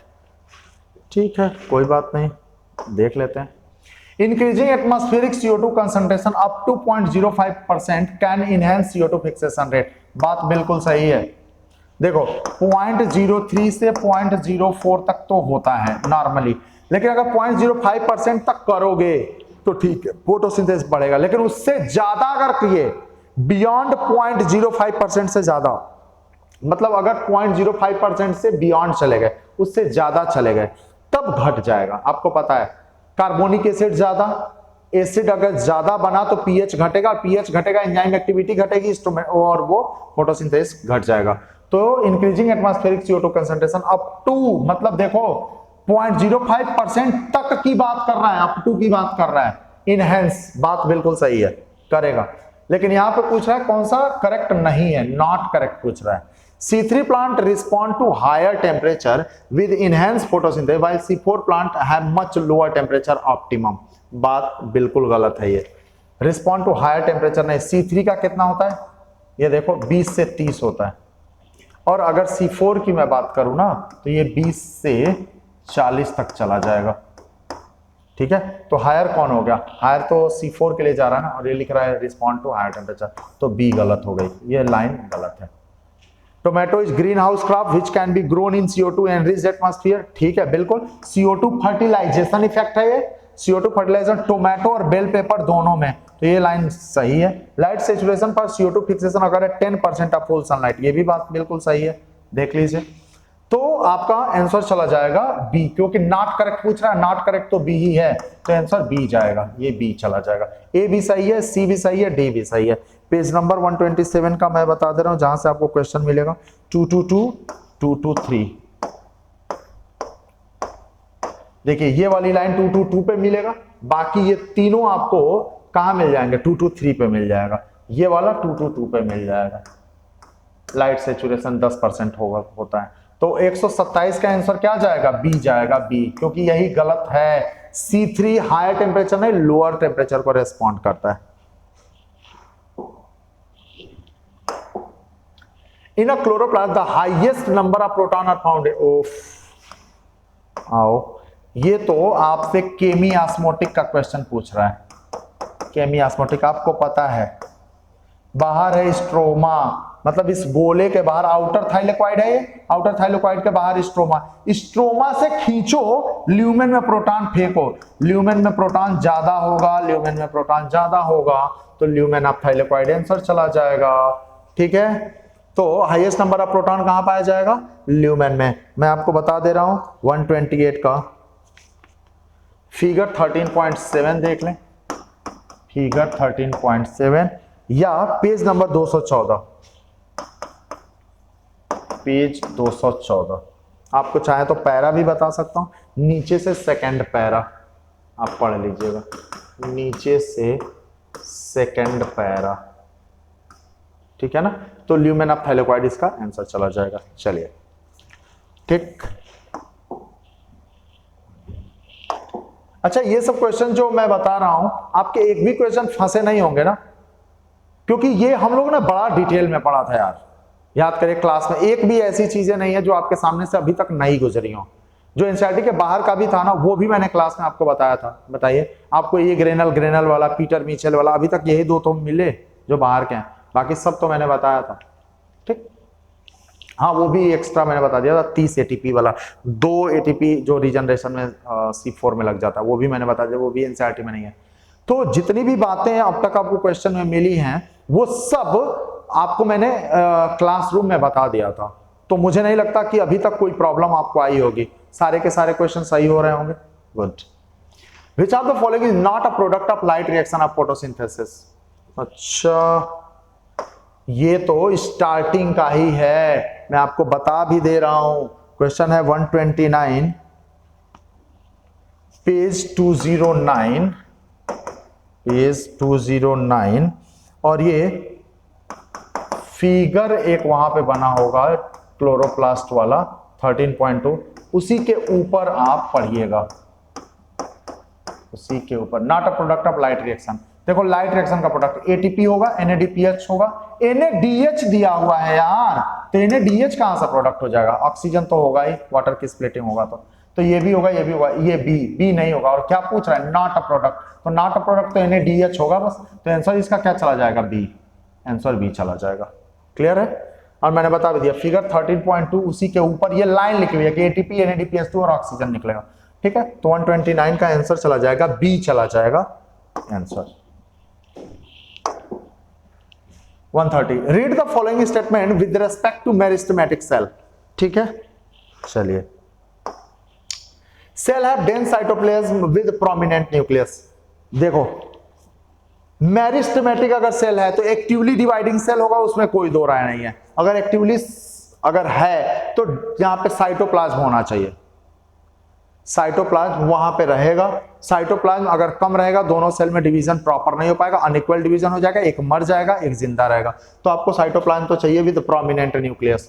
तो ये बात सही है. अगला, cell possess well developed mitochondria. ना ना ना, वेल डेवलप्ड माइटोकॉन्ड्रिया, प्लास्टिड और एंडोप्लाज्मिक रेटिकुलम ये तो तब होगा जब उसके फंक्शन शुरू हो जाएंगे, और अगर फंक्शन शुरू हो गया तो वो परमानेंट वाला चला जाएगा. जबकि हम बात कर रहे हैं मेरिस्टेमेटिक, ये बात गलत है. Cell possess the property to divide continuously. ठीक है.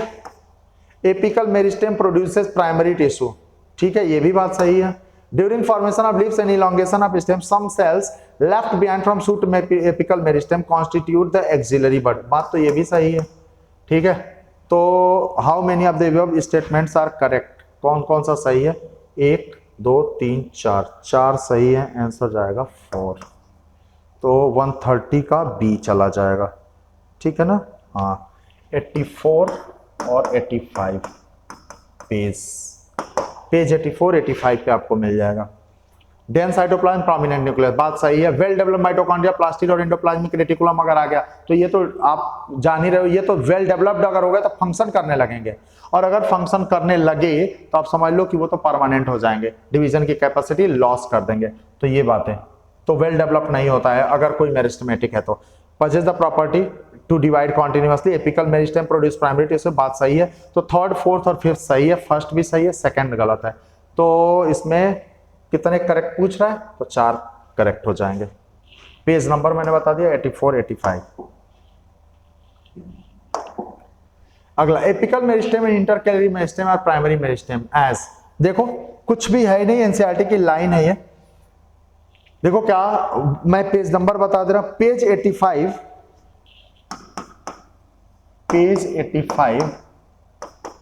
फर्स्ट पैरा लास्ट लाइन पढ़ लेना. First para last line. और देखो क्या दिया? These are formed early in the life of plant. बात बिल्कुल सही है. These are responsible for formation of primary plant body. तो पहले बनेगा भी और प्राइमरी प्लांट बॉडी भी बनाएगा. तो ए और बी दोनों सही हो जाएगा. आंसर जाएगा D, both A and B. क्योंकि देखो, forming the early wood in a plant body, ये बात नहीं है. अर्ली वुड के बनाने से नहीं होगा, तो बोथ ए एंड बी चला जाएगा. आंसर 131 का डी चला जाएगा. ठीक है. और मैंने बता दिया page 85 first para last line, NCERT की लाइन है दोनों. अगला देखो, permanent tissue having all cells similar in structure and function are called simple tissue. अब 132 का पहले पेज नंबर मैं बता दे रहा हूं, वहीं पे जाके चेक कर लीजिएगा. पेज 85 86 87 तीनों पे ये मिलेगा. ठीक है ना. 132 का 85 86 और 87 वहां पे. Permanent tissue having all cells similar in structure and function are called simple tissue. ठीक है. तो इनकरेक्ट स्टेटमेंट पूछ रहा है, ये बात तो बिल्कुल सही है. अगर सारे सेल सिमिलर स्ट्रक्चर और फंक्शन में होंगे तो सिंपल टिश्यू बोला जाएगा. कॉम्प्लेक्स टिश्यू है different type of cell performing different function all together. Performing different नहीं, परफॉर्मिंग सेम. ठीक है. कॉम्प्लेक्स है, डिफरेंट टाइप के सेल भरे होंगे लेकिन उनका फंक्शन सिमिलर टाइप का होगा, तब उनको कॉम्प्लेक्स. तो ये बात तो गलत हो गई, इनकरेक्ट पूछ रहा है. तो ठीक है, ये बात गलत, यही बात, तो फिर यही आंसर चला जाएगा. Secondary meristem is lateral meristem. The cell of permanent tissue do not generally divide further. अब जाके देख लें ये बातें, ये लाइन है एनसीईआरटी की, ये लाइन है एनसीईआरटी की. तो ये भी सही, ये भी सही, ये भी सही, ये बात गलत हो गई. डिफरेंट फंक्शन नहीं होता यार, डिफरेंट टाइप्स के सेल भले हो जाएंगे. ठीक है ना. तो 132 का आंसर बी चला जाएगा, ये बी जाएगा, यही इनकरेक्ट है बी वाला, ध्यान दीजिएगा. पेज नंबर मैंने बता दिया 85 86 और 87 पे. Collenchyma. Collenchyma provide mechanical support to the growing part of the plant such as young stem and petiole of a leaf. Cell may be oval, spherical, polygonal and often contain chloroplast, lack intercellular spaces. Lack intercellular spaces और more than one option is correct. देखिए पहले मैं आपको बता दे रहा हूं, अगर 133 का मैं बताऊं तो यहां पे पेज नंबर 86 पे चले जाएगा।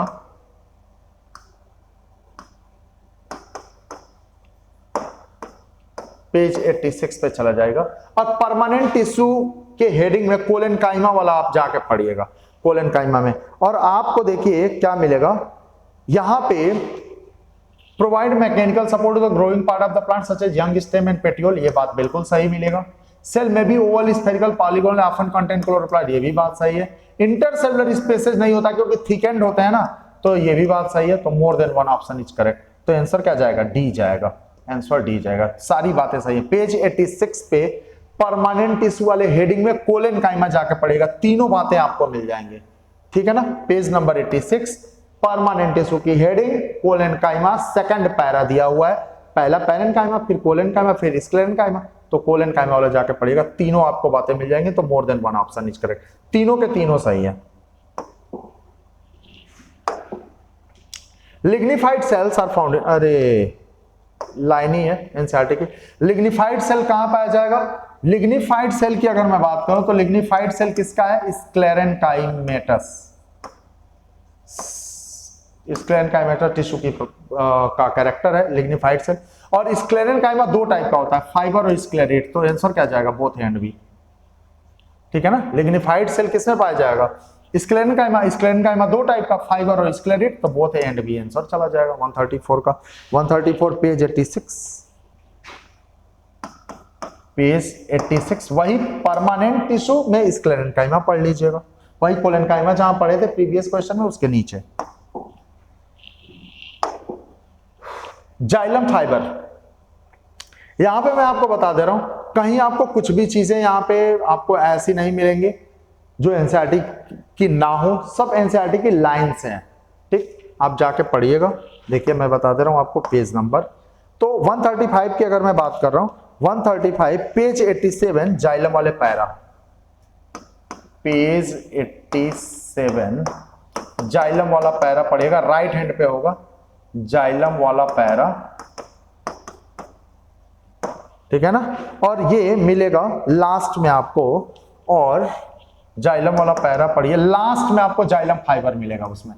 और देखिए highly thick and walls, fibre है ना ये, नॉन लिविंग है, तो highly thick and obliterated central lumen वहां लिखा हुआ है, मे बी सेप्टेट या एसेप्टेट, तीनों बातें बिल्कुल सही है जाइलम फाइबर के लिए, ठीक है। सेप्टा हो भी सकता है, एसेप्टेट भी होगा, ऑब्लिटरेटेड सेंट्रल ल्यूमेन और हाईली थिक एंड वॉल, तो आंसर जाएगा all are correct. Page 87 xylem वाला पैरा, जाके आप देख लीजिएगा, ठीक। एनसीईआरटी में तुरंत देख लें।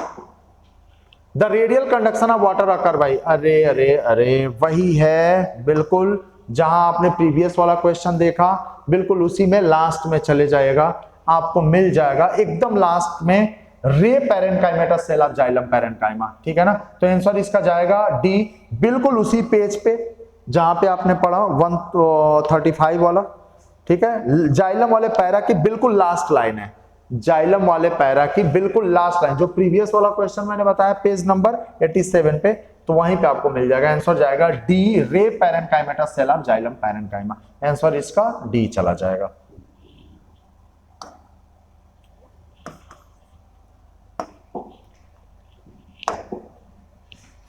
अब ये देखें, the first form primary xylem elements are called protoxylem and the later form primary xylem is called metaxylem। चलिए read the following statement, मैं आपको बता रहा हूं, कहीं से आपको कोई भी इसमें लाइंस ऐसा नहीं है कि एनसीईआरटी के बाहर का मिलेगा। देखें आपको पेज नंबर बता दे रहा हूं, और रीड द फॉलोइंग स्टेटमेंट में पूछ क्या रहा है? करेक्ट पूछ रहा है, तो करेक्ट हम लोग देख ले रहे हैं। देखिए पहले पेज नंबर मैं आपको बता दूं 137, पेज 87 पे मिलेगा आपको, पेज 87 पे मिलेगा, सेकंड पैरा आप देख लीजिए मन करे तो जाके। The first form primary xylem element are called protoxylem and the later form primary xylem is called metaxylem. बात बिल्कुल सही है, जो पहले बनेगा उसको प्राइमरी और बाद में जो बनेगा लेटर फॉर्म उसको मेटाजाइलम बोलेंगे। तो पहला तो बिल्कुल सही है, ठीक है ना। Primary xylem is endarch in stem, और एग्जार्च रूट में होगा। दोनों बातें बिल्कुल सही हैं, ठीक है ना। एंडार्च और एग्जार्च, आपको पता है एंडार्च और एग्जार्च क्या होता है, ठीक। अगर प्रोटोजाइलम अंदर की तरफ और प्रोटोजाइलम बाहर की तरफ, अगर बाहर की तरफ तो एग्जार्च, अंदर की तरफ endarch. Phloem transport food material usually from leaf to other plant part. Usually कह रहा है, आपको पता है बाई डायरेक्शनल होता है, सीजन पे डिपेंड करता है, कभी कभी रूट से उधर जाता है, तो ये भी बात बिल्कुल सही है, लाइन ही है। Vessel member of interconnected through perforation in their common wall, ये भी लाइन है वहां की। Tracheids are elongated or tube like cell with thick lignified wall and tapering in, ये भी बात सही है। पूरा पेज 87 सेकंड पैरा, वहां से पूरा ऊपर से नीचे तक पढ़ लीजिएगा आप उठा के जाइलम और फ्लोएम में, आपको सारी बातें मिल जाएंगी। तो 1 2 3 4 5 6 आंसर क्या जाएगा 6, सब के सब सही है। कितने करेक्ट हैं 6, आंसर जाएगा 137 का बी, ठीक। 138 देख लें। The sieve tube element and companion cell are connected by pit field present between their common longitudinal wall. Page number देखिएगा, ये बिल्कुल एनसीईआरटी की लाइन है, पेज नंबर है 138, देखें page 88,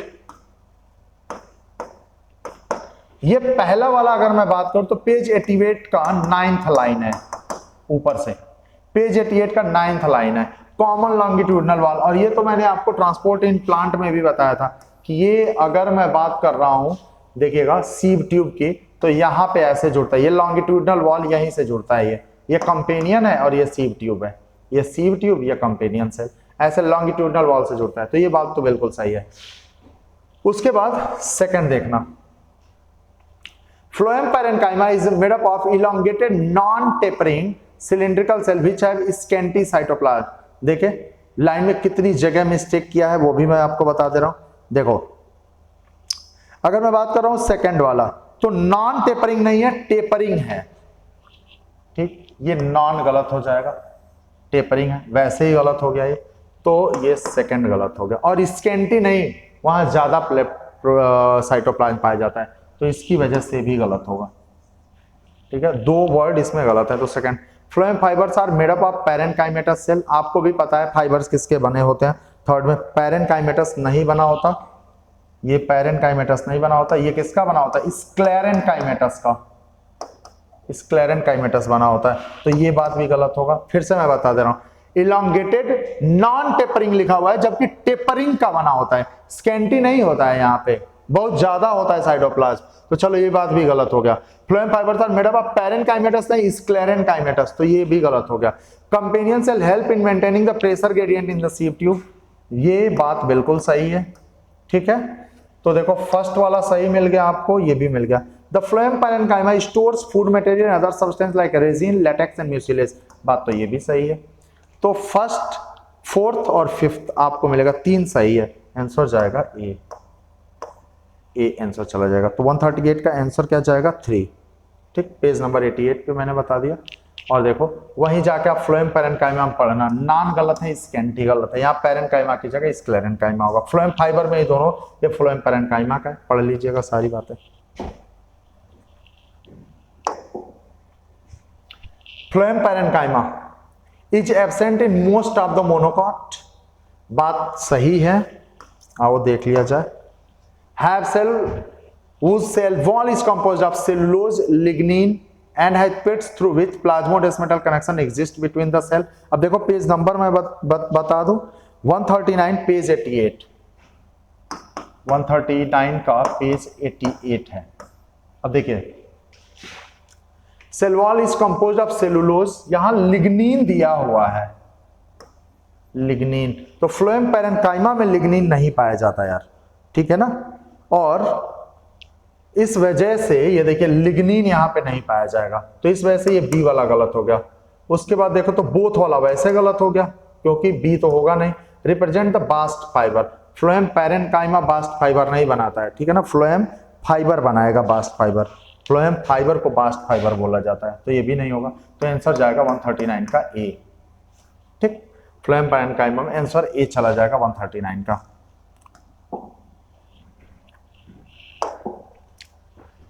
140 the fundamental tissue system, fundamental or ground tissue system होता है, फंडामेंटल और ग्राउंड, आपको पता है epidermal tissue system, ground tissue system और वेस्कुलर, तीन ही में डिवाइड होता है। जाइलम टिश्यू सिस्टम तो कुछ होता नहीं है। वेस्कुलर और conducting tissue system, ground tissue system, epidermal tissue system. तो ग्राउंड टिश्यू सिस्टम को ही फंडामेंटल टिश्यू सिस्टम बोला जाता है, ग्राउंड को ही फंडामेंटल बोला जाएगा। 140, अब 140 में पेज नंबर 88, पेज 88 जहां लिखा हुआ है टिश्यू सिस्टम, टिश्यू सिस्टम में लास्ट लाइन पढ़िएगा जाके, टिश्यू सिस्टम का लास्ट लाइन आप पढ़िएगा, वहीं लिखा होगा फंडामेंटल और ग्राउंड टिश्यू सिस्टम। तो आंसर 140 का बी चला जाएगा। अगला देखें, which of the following is incorrect, the root hair are unicellular, ठीक है, बात बिल्कुल सही है, the root hair are unicellular. ये पूछ रहा है कौन सा इनकरेक्ट है, चलिए देख लेते हैं। The first form primary phloem consists of narrow sieve tube and is called protophlem, whereas the later form phloem has bigger sieve tube and called metaphlem। ठीक है, और इसमें इनकरेक्ट पूछ रहा है, तो बात तो ए भी सही है, बात बी भी सही है। In stem the protoxylem lie toward the pith and metaxylem toward the periphery, whereas in root it is vice versa। Stem में प्रोटोजाइलम जो होगा वो अंदर की तरफ होगा और मेटाजाइलम पेरिफेरी में। मतलब आपको पता है स्टेम एंडार्च और रूट एक्सार्च होगा, तो ए भी सही है, बी भी सही है, सी भी सही है।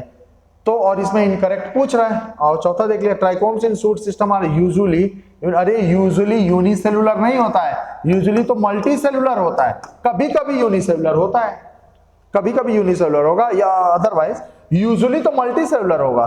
तो यही बात गलत है, तो आंसर क्या चला जाएगा, डी चला जाएगा, क्योंकि इनकरेक्ट पूछ भी रहा है, तो ये यूजुअली मल्टी सेलुलर होता है। ठीक है, पेज नंबर मैं बता दे रहा हूं 141 का, ये है ए वाला 89 नंबर पेज पे, ये है 88 नंबर पेज पे, ये 87 नंबर पेज पे है सी वाला, और डी वाला वापस से आपको मिल जाएगा 89 वाले पे। 89 ए पे, बी वाला जो है वो 88 नंबर पेज पे मिल जाएगा, सी वाला 87 पे और डी वाला 89 पे। अब जाकर ढूंढ लीजिएगा, पढ़ लीजिएगा। ठीक, आंसर हालांकि इसका डी चला जाएगा। In conjoint vascular bundle usually the phloem is located on the outer side of xylem, usually the phloem is located on the inner side of xylem, cambium is never found, both and C। तो अगर 142 की मैं बात कर रहा हूं, page 90 vascular tissue system में चले जाएगा, page 90 vascular tissue system, vascular tissue system, वहां जाके कंजॉइंट पढ़िएगा। और कंजॉइंट वेस्कुलर में आपको मिलेगा कि फ्लोएम जो होता है वो बाहर की तरफ पाया जाता है, डायग्राम में भी बना हुआ है कंजॉइंट, जाके देखिएगा, फ्लोएम बाहर की तरफ और जाइलम थोड़ा अंदर की तरफ होगा। ठीक है ना, तो फ्लोएम अंदर की तरफ नहीं, जाइलम सॉरी फ्लोएम जो होगा वो आउटर साइड जाइलम के पाया जाएगा। कैम्बियम इज नेवर फाउंड, ये कैसे होगा भाई, स्टेम में तो आपको पता है लीफ और स्टेम कंजॉइंट वाला आपको पता है, क्योंकि रूट में रेडियल पाया जाता है, तो कैम्बियम इज नेवर फाउंड। जबकि आपको पता है स्टेम में कंजॉइंट ओपन पाया जाता है, जहां कैम्बियम प्रेजेंट होगा उसी को ओपन बोला जाएगा, तो कैम्बियम नेवर फाउंड, ये बात तो गलत हो गया भाई। तो ये भी फ्लोएम लोकेटेड इनर साइड नहीं, फ्लोएम बाहर के साइड, तो ए। तो आपका आंसर क्या चला जाएगा, conjoint vascular bundle usually the phloem is located. तो 142 का ए, पेज नंबर 90 पे, usually the phloem is located on the outer side of xylem, diagram में भी मिल जाएगा आपको। 143, which of the following is true for the cortex of root? It consists of several layer of thick walled parenchyma। देखिए page number मैं बता दूं, आप वहीं जाके पहले चेक कर लें। ये है पेज 91 फर्स्ट लाइन वाला, अगर यहां पे मैं बात करूं तो पेज 90 और पेज 91, तो 90 और 91 दोनों पे मिलेगा। कह रहा है कि कौन सा ट्रू है कॉर्टेक्स ऑफ रूट के लिए, it consist of several layer of thick walled parenchyma. अब देखो अगर मैं बात कर रहा हूं तो यहां पे थिक जो वर्ड लिखा हुआ है ना, ये गलत है, थिन वॉल्ड होना चाहिए, थिक वॉल्ड नहीं। 143 का ए, बाकी सब कुछ सही है, थिक की जगह थिन वॉल्ड कर देगा तो इस वजह से ये ट्रू नहीं है, ये गलत हो गया। इंटरसेलुलर स्पेसेस आर प्रेजेंट, अगर मैं बात कर रहा हूं कॉर्टेक्स ऑफ रूट की तो इंटरसेलुलर स्पेसेस ये प्रेजेंट होंगे, ये बात सही है। The inner most layer of it is called, pericycle नहीं बोला जाएगा, इनर मोस्ट लेयर को इंडोडर्मिस बोला जाएगा। यहां तुम पेरीसाइकिल दे रहे हो तो तुम भी बात गलत, ये भी बात गलत है, मोर देन वन ऑप्शन करेक्ट होगा नहीं, तो आंसर बी हो गया, एक अकेला सही है बी। 143 का बी, पेज 90 और 91 पे। तो इंटरसेलुलर स्पेसेस आर प्रेजेंट, बस यही सही होगा। यहाँ थिक की वजह से गलत हो गया, और इनर मोस्ट लेयर पेरीसाइकिल का नहीं होता, यह इंडोडर्मिस होता है इनर मोस्ट लेयर। तो चलिए ये भी बात खत्म। 144 which one is true for the tissue which constitute the hypodermis of dicot stem। अब देखिएगा, अगर मैं बात कर रहा हूं हाइपोडर्मिस ऑफ डाइकॉट स्टेम, आपसे पूछना क्या चाह रहा है वो, अगर डाइकॉट स्टेम की बात कर रहा हूं तो डाइकॉट में हाइपोडर्मिस कोलन काइमेटस का होता है, तो बस आपको यही तो पहचानना था, कोलन काइमेटस। अब कोलन काइमेटस का पूरा कैरेक्टर देख लो, it is found either as a homogenous layer और इन पैचेज, बात सही है। It consist of cells which are much thickened at the corner due to deposition of cellulose, hemicellulose and lignin. Lignin तो नहीं होगा यार, ये तो पैक्टिन होता है, तो ए सही है, बी तो गलत हो गया लिग्नीन की वजह से। The cells are never photosynthetic, बात गलत है क्योंकि कभी ऑफन क्लोरोप्लास्ट लिखा हुआ है वहां पे। Intercellular spaces are abundantly present, कहां से प्रेजेंट होगा यार, जब थिकेंड हो गया तो आंसर इसका चला जाएगा 144 का ए। केवल आपको कोलन काइमेटस वाला पहचानना था, हाइपोडर्मिस ऑफ डाइकॉट कोलन काइमेटस, और कोलन काइमेटस का सारा कैरेक्टर वहां एनसीईआरटी में लिखा हुआ है, ये जाके देख लेंगे। तो आंसर 144 का ए चला जाएगा।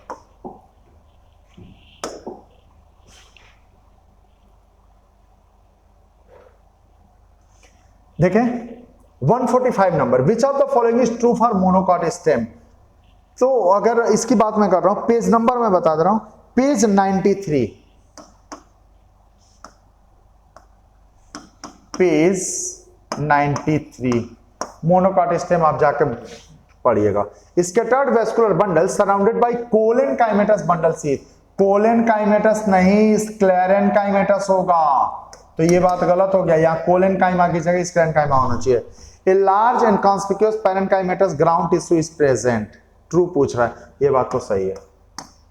Peripheral vascular bundle are generally larger than the centrally, larger नहीं स्मॉलर होना चाहिए, यहां लार्जर नहीं होगा स्मॉलर, तो ये बात गलत हो गया।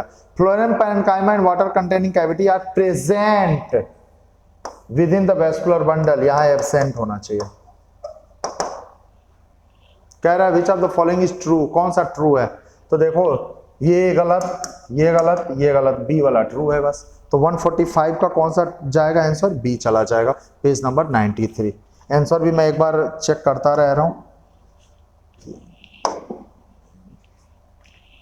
इनर डार्सी वेंट्रल लीफ, देखिए पहली चीज मैं आपको बता दूं, देखिए लोअर को एबैक्सियल पूछा बोला जाता है और अपर को एडेक्सियल बोला जाएगा, एडेक्सियल। अब कोई बात नहीं, पेज नंबर क्या हो जाएगा डार्सी वेंट्रल लीफ का, आप जाइएगा वहीं पे और 90 उस पे चले जाएंगे हम, पेज 93 पे, तो वहीं आपको डाइकॉट लीफ मिलेगा, डार्सी वेंट्रल लीफ या डाइकॉट लीफ। और आपको पता है डाइकॉट लीफ की अगर मैं बात करूं तो स्टोमेटा, ये लीफ का एक्सिस है, तो ये नीचे की तरफ ज्यादा होगा, ऊपर की तरफ कम होगा, ठीक है ना, यही तो होगा। अब देख लेते हैं, पूरा पैरा ही वहीं से है। The abaxial epidermis generally bear less number of stomata, abaxial पीछे वाला जो होगा epidermis generally bears less number of stomata than the adaxial epidermis, बात गलत है, जबकि लोअर में ही ज्यादा है, तो ये बात तो गलत है। The upper epidermis may lack stomata, upper epidermis may lack, सही है बात। Spongy parenchyma extend to the upper epidermis, ये भी बात गलत है भाई, spongy parenchyma extend to upper epidermis नहीं, अपर पे तो पैलिसेड होगा, नीचे स्पॉन्जी होगा। Spongy parenchyma contain compactly arrange cell without intercellular spaces, with होगा, विदाउट नहीं, तो ये भी बात गलत है, तो आंसर चला जाएगा बी, 146 का बी चला जाएगा, विदाउट नहीं विद होता है, ठीक है ना। तो क्या क्या गलत होगा वो मैं बता दे रहा हूं, अपर की जगह लोअर यहाँ पे होना चाहिए, बात सही हो जाता, और जनरली भी लेस नहीं मोर होना चाहिए, और यहाँ पे विदाउट की जगह विद होना चाहिए, ठीक। पेज नंबर 93 पे है। अगला देखें, मैच द फॉलोइंग। इसमें क्या जरूरत है आपको एनसीईआरटी की, आपको सीधा सीधा आप बता जाएंगे कि सर जो मेरिस्टेम है वो एक्टिवली डिवाइडिंग, तो ए का थर्ड तो एक ही ऑप्शन ही मिल रहा है यार, वैसे ही ए का थर्ड। ठीक, अब अगर ऐसे आपको वहां पे मिले तो आगे चेक करने की जरूरत नहीं है, क्योंकि फिर एनटीए वालों का झमेला है वो। अगर कभी नीट में आ जाता है तो वो एनटीए वालों का झमेला है, आपका नहीं है। अगर ऐसा मिल जाता है तो आगे चेक ही मत करो कुछ, अगर एक ही ऑप्शन आपको मैच कर रहा है तो सीधा आगे बढ़ो, निकल जाओ। लेकिन यहाँ पे हम आगे चेक कर लेते हैं। बी का यहाँ पे क्या हो रहा है, बी का फर्स्ट पैरेन्काइमा। ठीक है, पैरेन्काइमा का काम ही होता है फोटोसिंथेसिस और स्टोरेज। ठीक है, कहीं पे भी पैरेन्काइमा होगा उसका काम ही है स्टोरेज ऑफ फूड, तो यहाँ पे स्टोरेज दे दिया है। कोलेनकाइमा सी, अब देखो सी का सेकंड दिया हुआ है, सी का सेकंड मैकेनिकल, हाँ करता है, लिविंग मैकेनिकल टिश्यू है ये, living mechanical tissue collenchyma. Sclerenchyma की बात करो तो स्क्लेरिड्स इसका एग्जांपल हो जाएगा, टाइप्स हो जाएगा, और एपिडर्मल टिश्यू स्टोमेटा। ठीक, तो ये मैच कर रहा है पूरा, तो 147।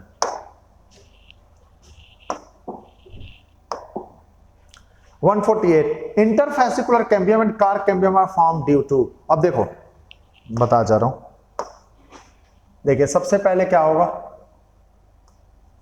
प्राइमरी मेरिस्टेम में डिफरेंशिएशन होगा।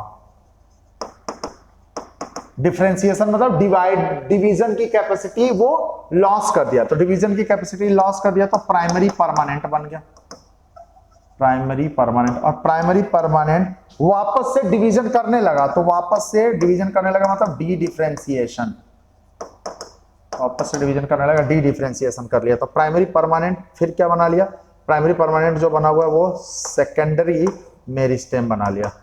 और आपको पता है ये सेकेंडरी मेरिस्टेम ही है, तो आंसर क्या आ जाएगा, cell dedifferentiation. Dedifferentiation answer हो जाएगा, क्योंकि डी डिफरेंशिएशन का मतलब वापस से डिवीजन शुरू कर दिया, तो सेल डी डिफरेंशिएशन जा रहा है। ठीक,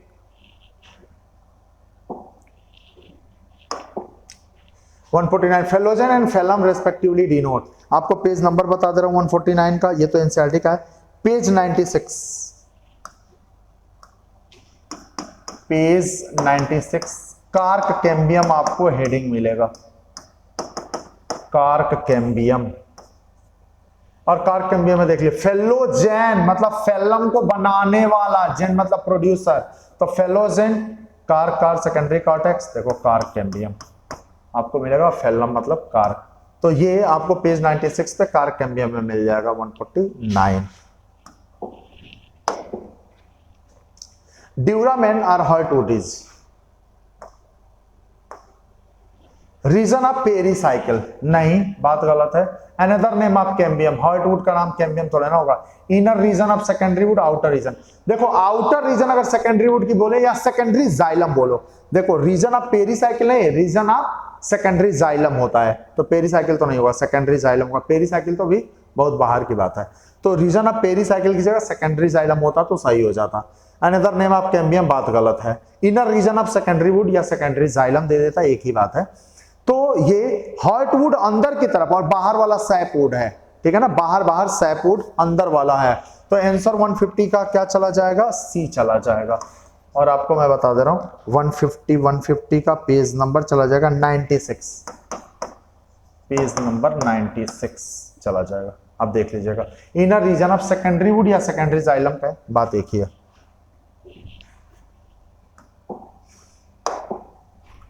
Dicot root is different from monocot root in all of the following except, कह रहा dicot root is different from monocot root in all of the following except, बस आपको क्या देखना है कि जो डाइकॉट और मोनोकॉट दोनों में सिमिलर हो, डाइकॉट और मोनोकॉट दोनों में सिमिलर हो।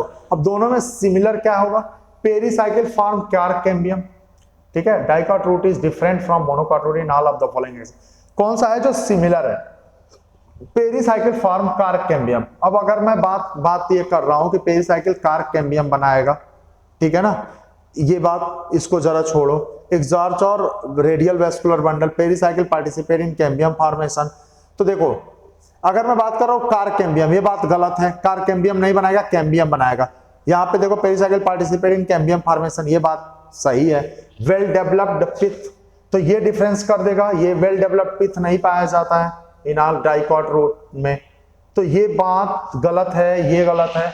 बस सिमिलर क्या है दोनों में, जो अलग नहीं कर रहे हैं। डाइकॉट रूट कह रहा है डिफरेंट है मोनोकॉट रूट में, बस दोनों में सिमिलरिटी कहां आ जाएगी, चाहे अगर रूट है तो एक्सार्च होगा, रूट है तो रेडियल होगा, चाहे वो डाइकॉट की हो चाहे मोनोकॉट की हो, ठीक है ना।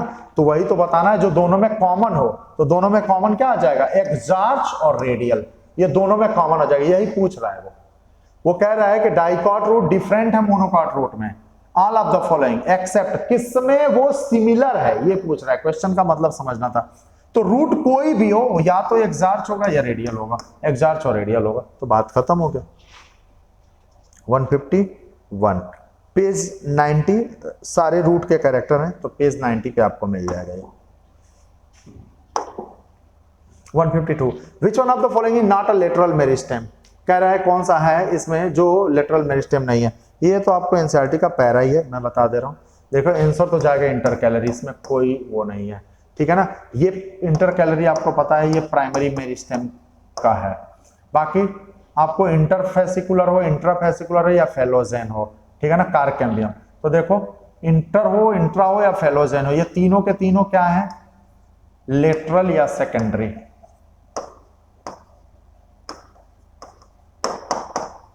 ठीक है ना। तो इंटर कैलरी मेरिस्टेम आंसर चला जाएगा। पेज नंबर मैं बता दे रहा हूं 152 का, page 85 second para, page 85 second para.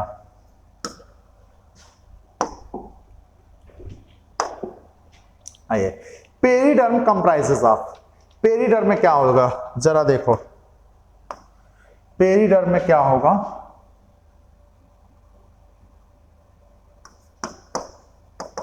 Periderm is equal to होता है फेलम प्लस फेलोजेन और प्लस फेलोडर्म। आपको पता है फेलोजेन मतलब कार्केम्बियम, फेलम मतलब कार्क और फेलोडर्म मतलब सेकेंडरी कॉर्टेक्स, तीनों को मिला के पेरिडर्म बोला जाता है। और 153 में मैं पेज नंबर पेज 96 बता दे रहा हूं, पेज 96 लास्ट लाइन पढ़िएगा, page 96 last line, periderm comprises of all of these, answer जाएगा इसका। तो 153 का डी चला जाएगा आंसर। अगला स्टार्च ग्रेन लाइन एनसीईआरटी की, इसमें कुछ वही नहीं लगाना है, आपको एकदम बिल्कुल पता चल जाएगा। तो आपको पेज नंबर बता दे रहा हूं 144, page 92 last line, page 92 last line, अरे डायग्राम बने हुए हैं 92 पे, उसी के जस्ट ऊपर वाली लाइन है। तो 154 में पेज 92 लास्ट लाइन और डाइकॉट स्टेम चला जाएगा आंसर इसका, ठीक ना। आप देख लें, देखिए आप ये मत सोचिएगा थोड़ा जल्दी जल्दी मैं करा रहा हूं, क्योंकि डायरेक्ट लाइंस है तो आपको पेज नंबर बता ही दे रहा हूं, आप जाके वहां से देख लेंगे, आंसर यहां से कंफर्म मैं करा दे रहा हूं। बस मेरा मकसद ये है ना कि वो एनसीईआरटी में मैं आपको आदत लगा दूं देखने की आंसर को, तो आप अपने मन से देखेंगे लापरवाही होगी, वीडियो देखेंगे ना तो इसी बहाने आप देख लेंगे सारा, तो तैयार हो जाएगा। बस इस वजह से बार बार ये कर रहा हूं, थोड़ा जल्दी जल्दी मैं इसलिए भी करा रहा हूं क्योंकि ये वीडियो काफी लंबी हो जा रही है, बायो में ज्यादा क्वेश्चन होते हैं, ठीक है ना। तो आपको और लाइन बताना, पेज सोल्यूशन तो बताना नहीं है, तो सोल्यूशन बताना रहता तो आधे से कम टाइम लगता, केवल टिक मारते चले जाते, बताते चले जाते कि ये होगा ये होगा ये होगा ऐसे होगा, ठीक है ना। मुझे पेज भी बताना पड़े तो थोड़ा टाइम लग रहा है, इसीलिए थोड़ा जल्दी कर रहा हूं कि टाइम बच जाए ताकि लंबी वीडियो ना हो, ठीक। तो 154 में अगर मैं बात करूं तो मैंने आपको बता दिया कि आंसर इसका 154 का डाइकॉट स्टेम चला जाएगा। अगला देखें, ग्राउंड टिश्यू इंक्लूड्स, अगर ग्राउंड टिश्यू की मैं बात कर रहा हूं तो देखो 3 टाइप के टिश्यू होंगे, एक एपिडर्मल टिश्यू सिस्टम, एक ग्राउंड और एक होगा वैस्कुलर टिश्यू सिस्टम, ठीक है ना, वैस्कुलर या कंडक्टिंग टिश्यू सिस्टम, वैस्कुलर।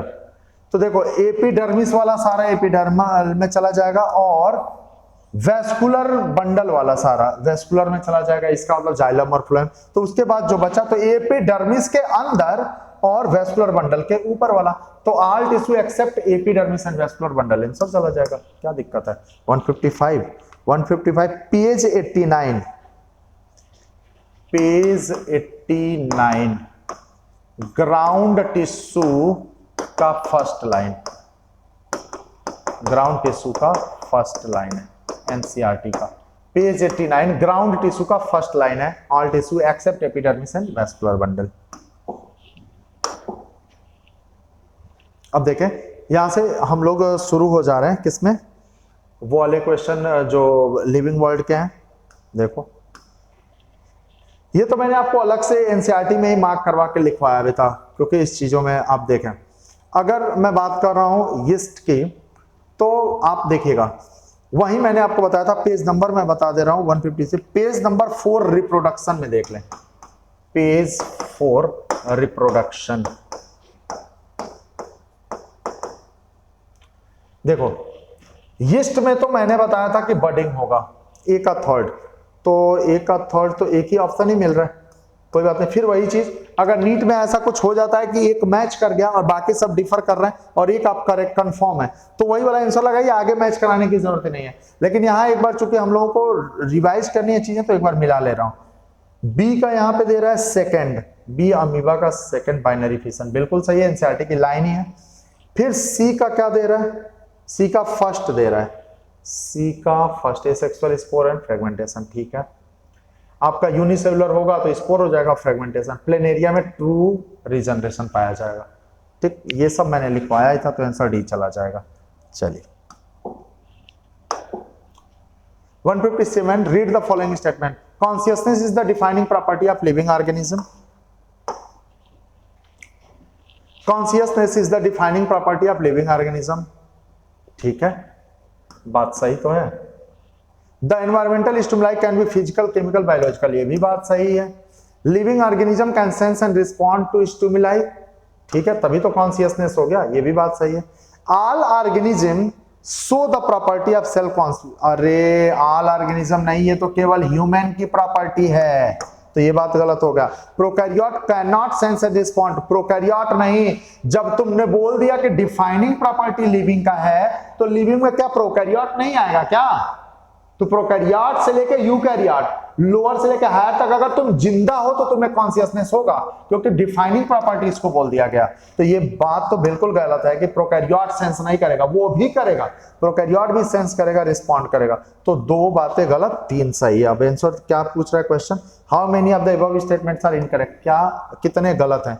तो चौथा और पांचवा दो ही गलत है, आंसर चला जाएगा C2। 158 which of the following is correct, only human being possess the property of self consciousness, बात बिल्कुल सही है। all organism has self consciousness, only plant possess the property of self consciousness, अरे ये भी बात गलत, ये भी बात गलत, only human being, ये बात सही है। प्रोकैरियोट cannot respond, ये फिर वही बात हो गई, प्रोकैरियोट भैया क्यों नहीं करेगा, तो ये बात भी गलत, तो आंसर चला जाएगा 158 का ए, 158 का ए। ये बातें अभी पिछला वाला ही है, इस पे आपको आगे दिमाग ही नहीं लगाना। 159 all living organism are linked to one another because, अब आपको मैं बता दे रहा हूं, ये आपको कहां से मिलेगा, ये पेज नंबर 5 पे आपको मिल जाएगा 159 वाला, ठीक है ना, पेज 5।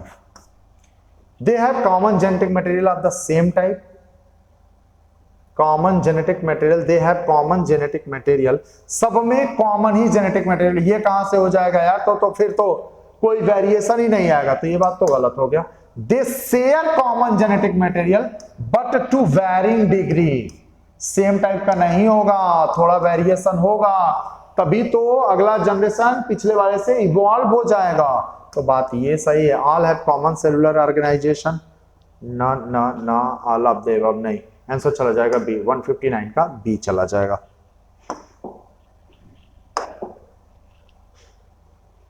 अब आ जाओ जरा देखो, बात कर लेते हैं इसमें, आपको कुछ नहीं करना है, ये एनसीईआरटी में अगर ढूंढोगे सारा तो भी मिल जाएगा, अदरवाइज यहां पे भी देखें, अगर मैं बात कर रहा हूं तो फैमिली, देखो फैमिली की मैं बात करूं तो फैमिली क्या ट्यूबरोसम होता है, नहीं, पॉलीमोनियल्स नहीं, सोलैनम, प्लांटी कुछ नहीं, तो क्या हो जाएगा, फैमिली की बात मैं अगर कर रहा हूं, देखिएगा फैमिली की बात कर रहा हूं, फैमिली चला जाएगा सोलेनेसी, ठीक है।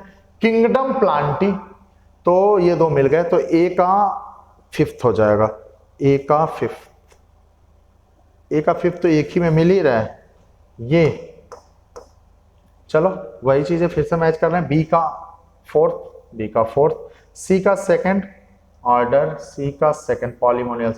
पॉलीमोनियल्स आपको पता भी है, पीसीएस मैंने बताया था, कन्वोल्यूलेसी और सोलेनेसी दोनों उसमें पाए जाते हैं on the basis of floral character, याद है ना, तो वो मैंने चीजें आपको बता दी थी, ठीक है। तो ऑर्डर पॉलीमोनियल्स, स्पीसीज आपको पता है ट्यूबरोसम और जीनस सोलेनम, सोलेनम ट्यूबरोसम, तो आंसर चला जाएगा फर्स्ट 160 का।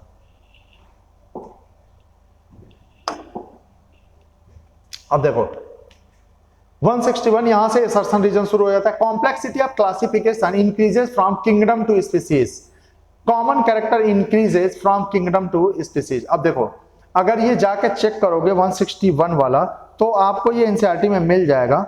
देखें, complexity of classification increases from kingdom to species. अगर तुम किंगडम से स्पीसीज की तरफ जा रहे हो तो कॉम्प्लेक्सिटी कह रहा है कि इंक्रीज करेगा। एनसीईआरटी की लाइन ये बस थोड़ा सा पलटा हुआ है। एनसीईआरटी क्या कह रही है कि complexity of classification decreases from species to kingdom, या किंगडम से स्पीसीज जा रहे हैं तो क्लासिफिकेशन कह रहा है इंक्रीज होता जाएगा। बिल्कुल नीचे जाने पे जो कैरेक्टर है ना वो बढ़ते चले जाएंगे, ठीक। तो ये बात तो सही है ससन वाला। ये देखें, common character increases from kingdom to species, common character increases from kingdom to species. अगर मैं ये बात कर रहा हूं कॉमन कैरेक्टर इंक्रीज करेगा, तो ये बात यहाँ पे अगर देख लो रीजन वाला, तो ये बातें गलत हो गई हैं। तो both statement A and B, ये वाला जो है ना इससे थोड़ा सा मुझे एतराज है। ये बात जो है ना किसकी, जो complexity of classification increases from kingdom to species और common character increases from kingdom to species, तो आप जरा देखो असर्शन की बात मैं कर रहा हूं, तो कॉम्प्लेक्सिटी ऑफ क्लासिफिकेशन इंक्रीजेस नहीं होगा, कॉम्प्लेक्सिटी ऑफ क्लासिफिकेशन इंक्रीज नहीं, वहां पे डिक्रीज कर दो किंगडम से स्पीसीज की तरफ जा रहे हो तो। और common character increases from kingdom, केवल क्या किया है, ये पलटा हुआ है किंगडम से स्पीसीज की तरफ, पलट दिया है ये चीजों को, ठीक है ना। तो यहां पे देखें ये वाली बात गलत है और मेरे हिसाब से ये वाली बात सही है रीजन वाले, लेकिन ऐसा कोई ऑप्शन मिलेगा नहीं, तो आपको मजबूरी में डी ऑप्शन लगाना पड़ेगा। समझ रहे हो मैं क्या बोल रहा हूं? मेरे कहने का मतलब ये है कि ए वाला गलत और आर वाला सही है, ठीक है ना। ये सही, ये वाला गलत है ए और आर सही है। तो अगर आर सही है और ए गलत है तो देखो ऐसा कुछ मिलेगा ही नहीं कि ए गलत हो, देखो कहीं नहीं मिलेगा।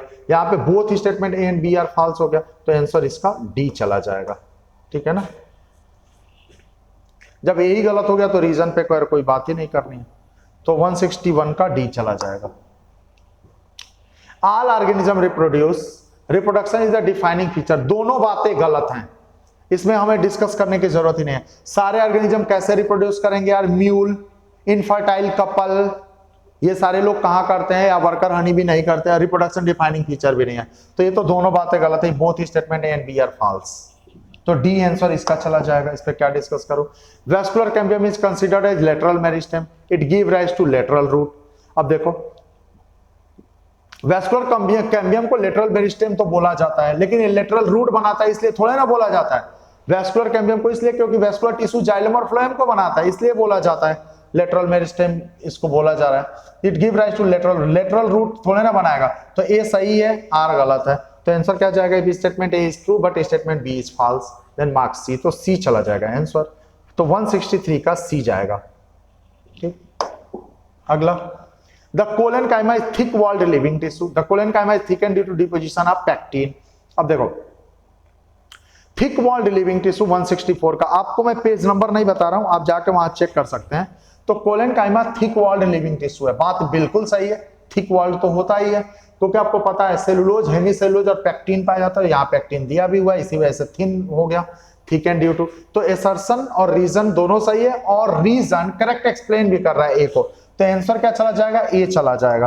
तो मैं आपको बता दूं इसका आंसर ए चला जाएगा, क्योंकि देखो क्या कह रहा है, कह रहा है कोलेनकाइमा थिक वॉल्ड होता है, तो बात बिल्कुल सही, और थिकेंड क्यों होता है, पैक्टिन की वजह से, तो ये करेक्ट एक्सप्लेनेशन भी दे रहा है, तो 164 का ए चला जाएगा answer.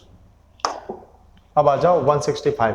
Growth rings are not distinct in the trees of Kolkata and Mumbai. Kolkata and Mumbai have tropical climate. बात आपको बिल्कुल यहाँ पे देखना, Kolkata and Mumbai have tropical climate, और यहाँ growth rings are not distinct in the trees of Kolkata and Mumbai.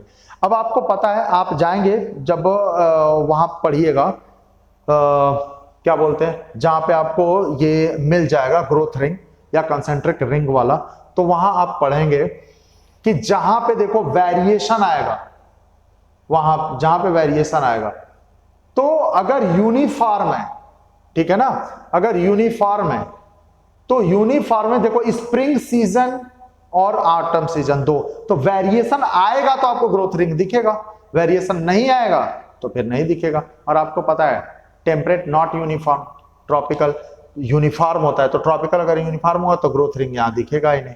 तो 165 की अगर मैं बात करूं तो बिल्कुल सही है. ये कोलकाता और मुंबई ट्रॉपिकल में पाए जाते हैं, तो यहाँ ट्रॉपिकल में जो पाया जाएगा ग्रोथ रिंग वो दिखेगा ही नहीं क्योंकि यूनिफॉर्म होता है. ठीक है ना, तो आंसर चला जाएगा ए. तो 165 का आंसर जाएगा ए. ठीक है ना.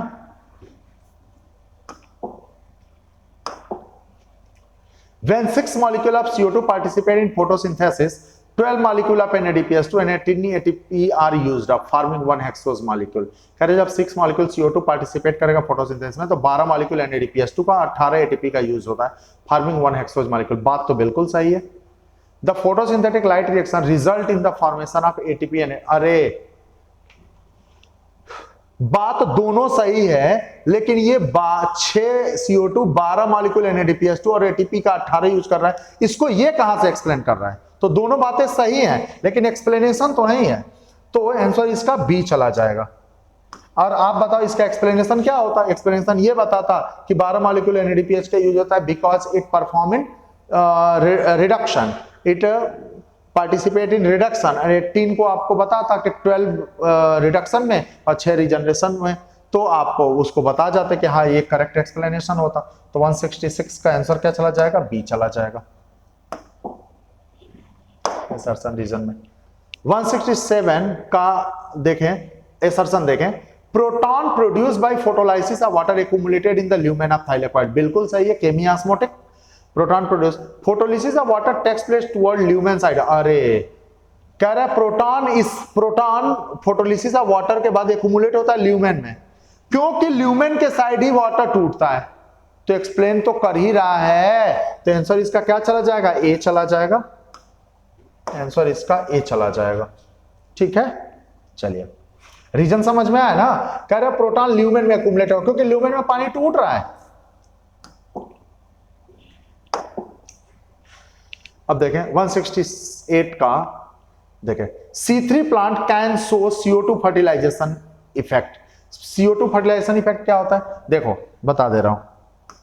CO2 अगर बढ़ाओगे तो आपको पता है C3 प्लांट को चाहिए 450 ppm सेचुरेशन के लिए, मतलब मैक्सिमम फोटोसिंथेसिस के लिए 450, और एटमॉस्फेयर में कितना है 385. एटमॉस्फेयर में 385 है और चाहिए 450. मतलब अगर इसको बढ़ाओगे तो इसका प्रोडक्शन बढ़ेगा. तो वही कह रहा है CO2 फर्टिलाइजेशन इफेक्ट. अगर CO2 का अमाउंट बढ़ाओ तो C3 में फर्टिलाइजेशन बढ़ेगा. ठीक. If atmospheric CO2 concentration increases then C3 plant will be benefited. ठीक. तो ये कह रहा है कि कैन शो CO2 फर्टिलाइजेशन, क्योंकि अगर एटमॉस्फेरिक CO2 कंसंट्रेशन बढ़ा रहे हो तो C3 plant will be benefited. बात बिल्कुल सही है. तो 168 का ए चला जाएगा आंसर. ये एक्सप्लेन कर रहा है कि CO2 फर्टिलाइजेशन क्यों होगा.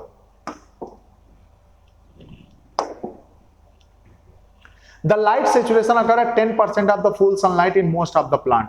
बात बिल्कुल सही है. Light is rarely a limiting for most of the plant except those which grow in shade or dense forest. देखिए कह रहा है लाइट सेचुरेशन अकर, अगर ये असर्शन होता, ये रीजन होता, तब तो ये बात बिल्कुल सही होती.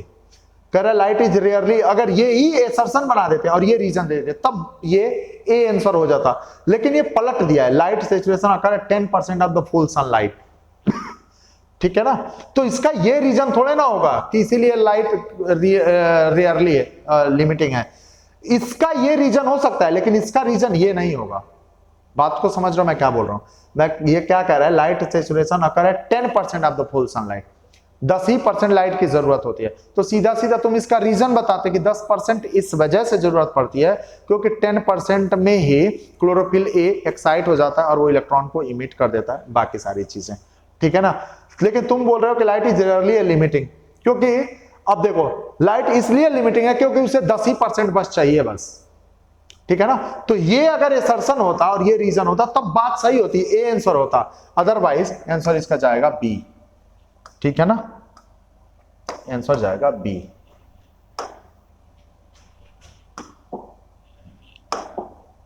अगला देखें, water stress causes the stomata to close thus reducing the CO2 availability to plant. बिल्कुल सही लिखा हुआ है, वाटर स्ट्रेस स्टोमेटा को क्लोज कर देगा तो CO2 अवेलेबिलिटी प्लांट की तरफ घट जाएगी। Water stress makes leaves wilt thus reducing the surface area of the leaves and their metabolic activity. देखो फिर से वही चीज है, कह रहा है water stress makes leaves wilt, तो यहां पे water stress cause the stomata to close thus reducing the CO2। आपको सीधा बोलना चाहिए था, इसका रीजन ये कि वाटर स्ट्रेस से स्टोमेटा क्लोज हो जाएगा। क्यों क्लोज होगा वाटर स्ट्रेस से? क्योंकि आपको पता है कि वाटर की का जब स्ट्रेस हो जाएगा तो जो अंदर के गार्ड सेल हैं वो फ्लैसिड हो जाएंगे। रीजन ये बताना चाहिए था इसका कि क्यों वाटर स्ट्रेस में क्लोज हो गया स्टोमेटा, ये सारी रीजन बतानी चाहिए थी। आप बता रहे हो जो बातें वो तो अलग की चीज है, विल्ट हो गई, विल्ट तो उसका एक रिजल्ट हो गया ना। तो आप एक बात देखें, इसका ये रीजन नहीं होगा तो आंसर फिर से वही जाएगा, बी चला जाएगा आंसर, ठीक है ना। तो आंसर की बात करूं तो आंसर इसका बी चला जाएगा, बहुत स्टेटमेंट, तो 170 का बी आंसर चला जाएगा, ठीक है ना। तो ये देखें, ये मैंने आपको पूरा का पूरा पार्ट ए मैंने डिस्कस कर दिया, ठीक है ना। पार्ट ए मैंने पूरा डिस्कस कर दिया ये वाला। बाकी जितने भी आपको क्वेश्चन में डाउट आया करें या कुछ भी वो लाके आप पूछ लिया करो, ठीक है ना। जो ऑप्शनल है इसके बाद के 30 क्वेश्चन वो आप लोग अटेम्प्ट सारे क्वेश्चन करिएगा, जो आप छोड़ भी दें वो भी घर पे जाके कर लीजिए। ये नहीं कि हमने छोड़ दिया तो हम उसको क्यों देखें, एग्जाम में तो वो आ ही सकता है ना। तो आप पूरे 100 के 100 सॉल्व किया करें, ठीक। कोई भी किसी भी टॉपिक में कोई प्रॉब्लम रही हो या ऐसा कुछ भी तो आप आके एक बार और हमसे डिस्कस कर सकते हैं। Okay, all the best, thank you.